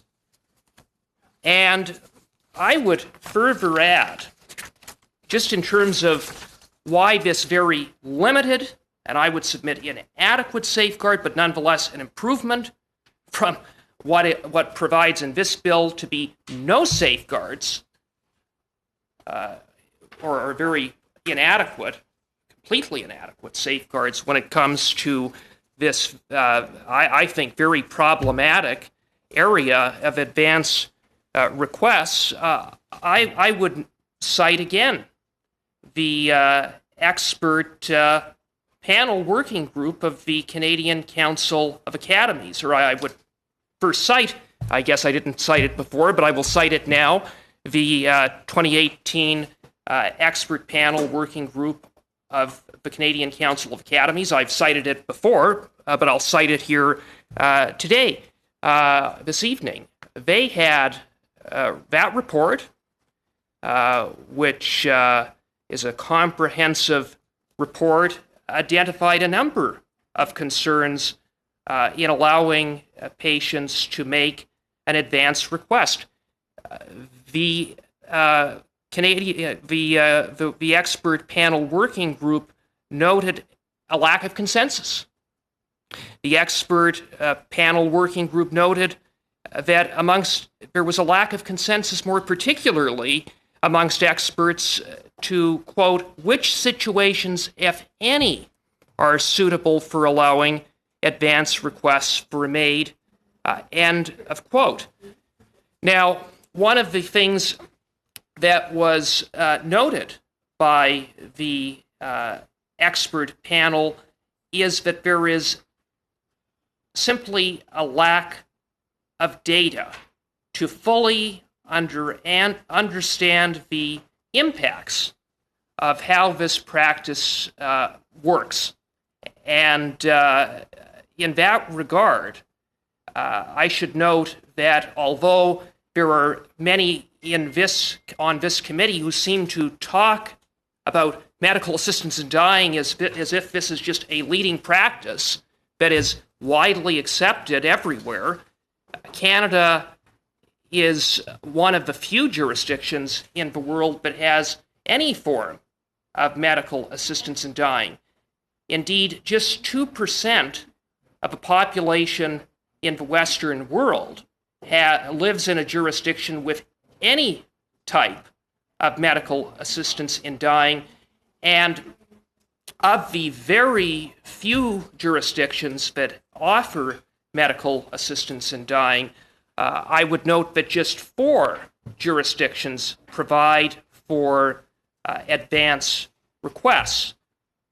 So we really are heading down uncharted territory, even in the Netherlands.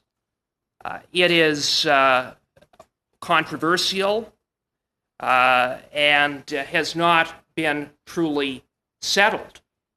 And when you think about the Supreme Court of Canada decision, the Carter decision. That is the Supreme Court decision that guides us, that sets out the parameters by which we as parliamentarians must legislate. The Supreme Court of Canada recognized expressly in the decision that vulnerable persons could be put at risk as a result of medical assistance in dying, which is why the Supreme Court went out of its way on those three occasions in its decision to say that a patient who requests medical assistance in dying clearly consents. And what's more, the Supreme Court determined that only with a carefully designed and monitored system of safeguards could there be assurance that those inherent risks would be sufficiently minimized. And when the Supreme Court of Canada has all but said that advance requests fall outside the scope of what the Supreme Court envisioned in terms of laying out the parameters for which we as a Parliament responded in the way of Bill C-14. Surely, simply putting it to someone, reminding them of their requests, is the least we could be doing as we head down this very, very uncharted path, as we strip away safeguards that are, I believe, key and that witnesses before our committee said were key. This is, and you know, one of the things we heard, was the tremendous amount of concern from the disabilities rights community, and I think we can, concern all the way up to the UN Special Rapporteur. And we have a responsibility. We have a duty to ensure that when we pass legislation in this area, that we do absolutely everything necessary and appropriate to ensure that vulnerable persons are not unduly coerced, that there is true and meaningful consent not only at the time that the request is made, but that there is true and meaningful consent at the time that the request is carried out. And when we have a regime, however limited, for advance requests, I would submit that assurance of consent simply not there. It's eviscerated. This would at least provide some level of protection, albeit very, very limited, to ensure that that patient clearly and truly is consenting to a procedure that is permanent and irreversible. And looking specifically at the circumstances faced by vulnerable persons, the report of the Council of Academies noted that many Canadians face barriers to health care access. It's not just that panel. We heard that over and over and over again from the very limited time we had to hear from witnesses during the study of this radical piece of legislation that fundamentally changes the medical assistance in dying regime in Canada. But the report noted that when it comes to barriers to access health care, particularly long-term care, when we speak of palliative care, persons who are marginalized, who don't have community supports, family supports, social supports, are disproportionately affected.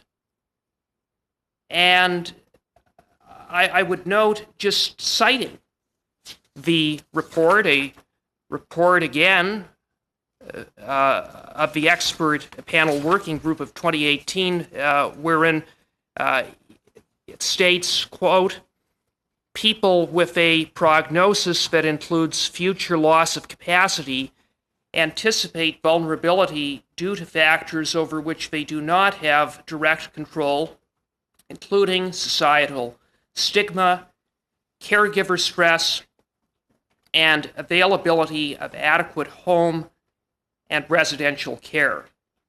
These factors could influence deliberations about MAID and ARs for MAID. Close quote. And I think it's important to read that excerpt from the expert panel in some context to this bill that, as the expert panel notes, marginalized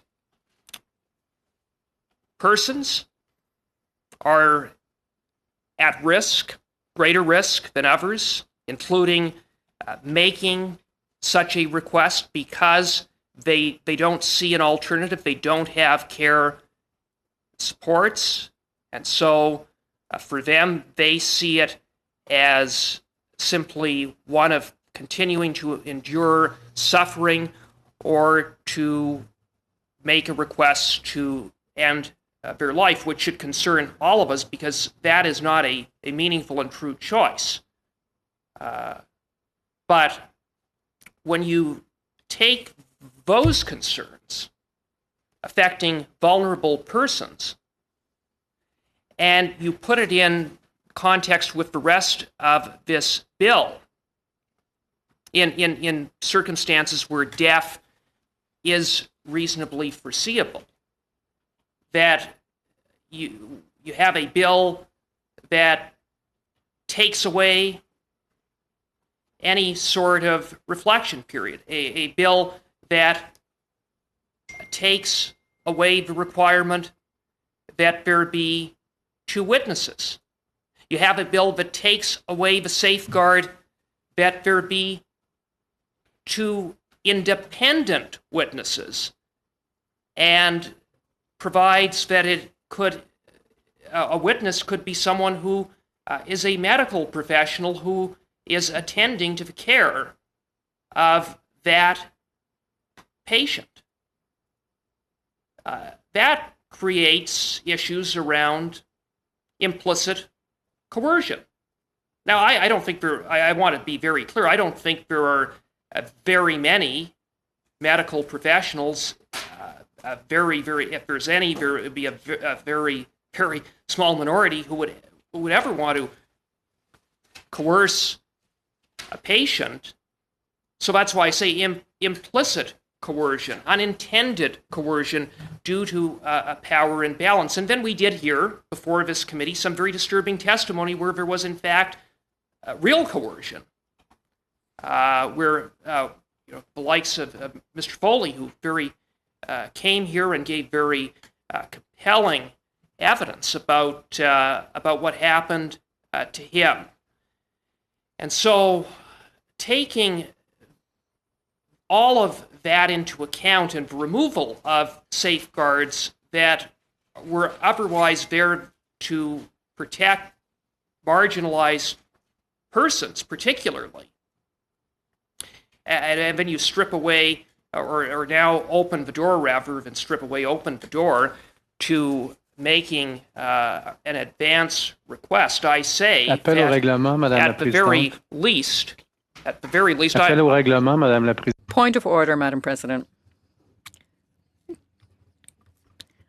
Could Mr. Cooper, his sound isn't good. I didn't understand him.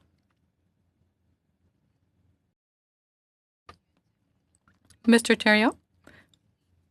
Stop you now here, Mr. Cooper, as well.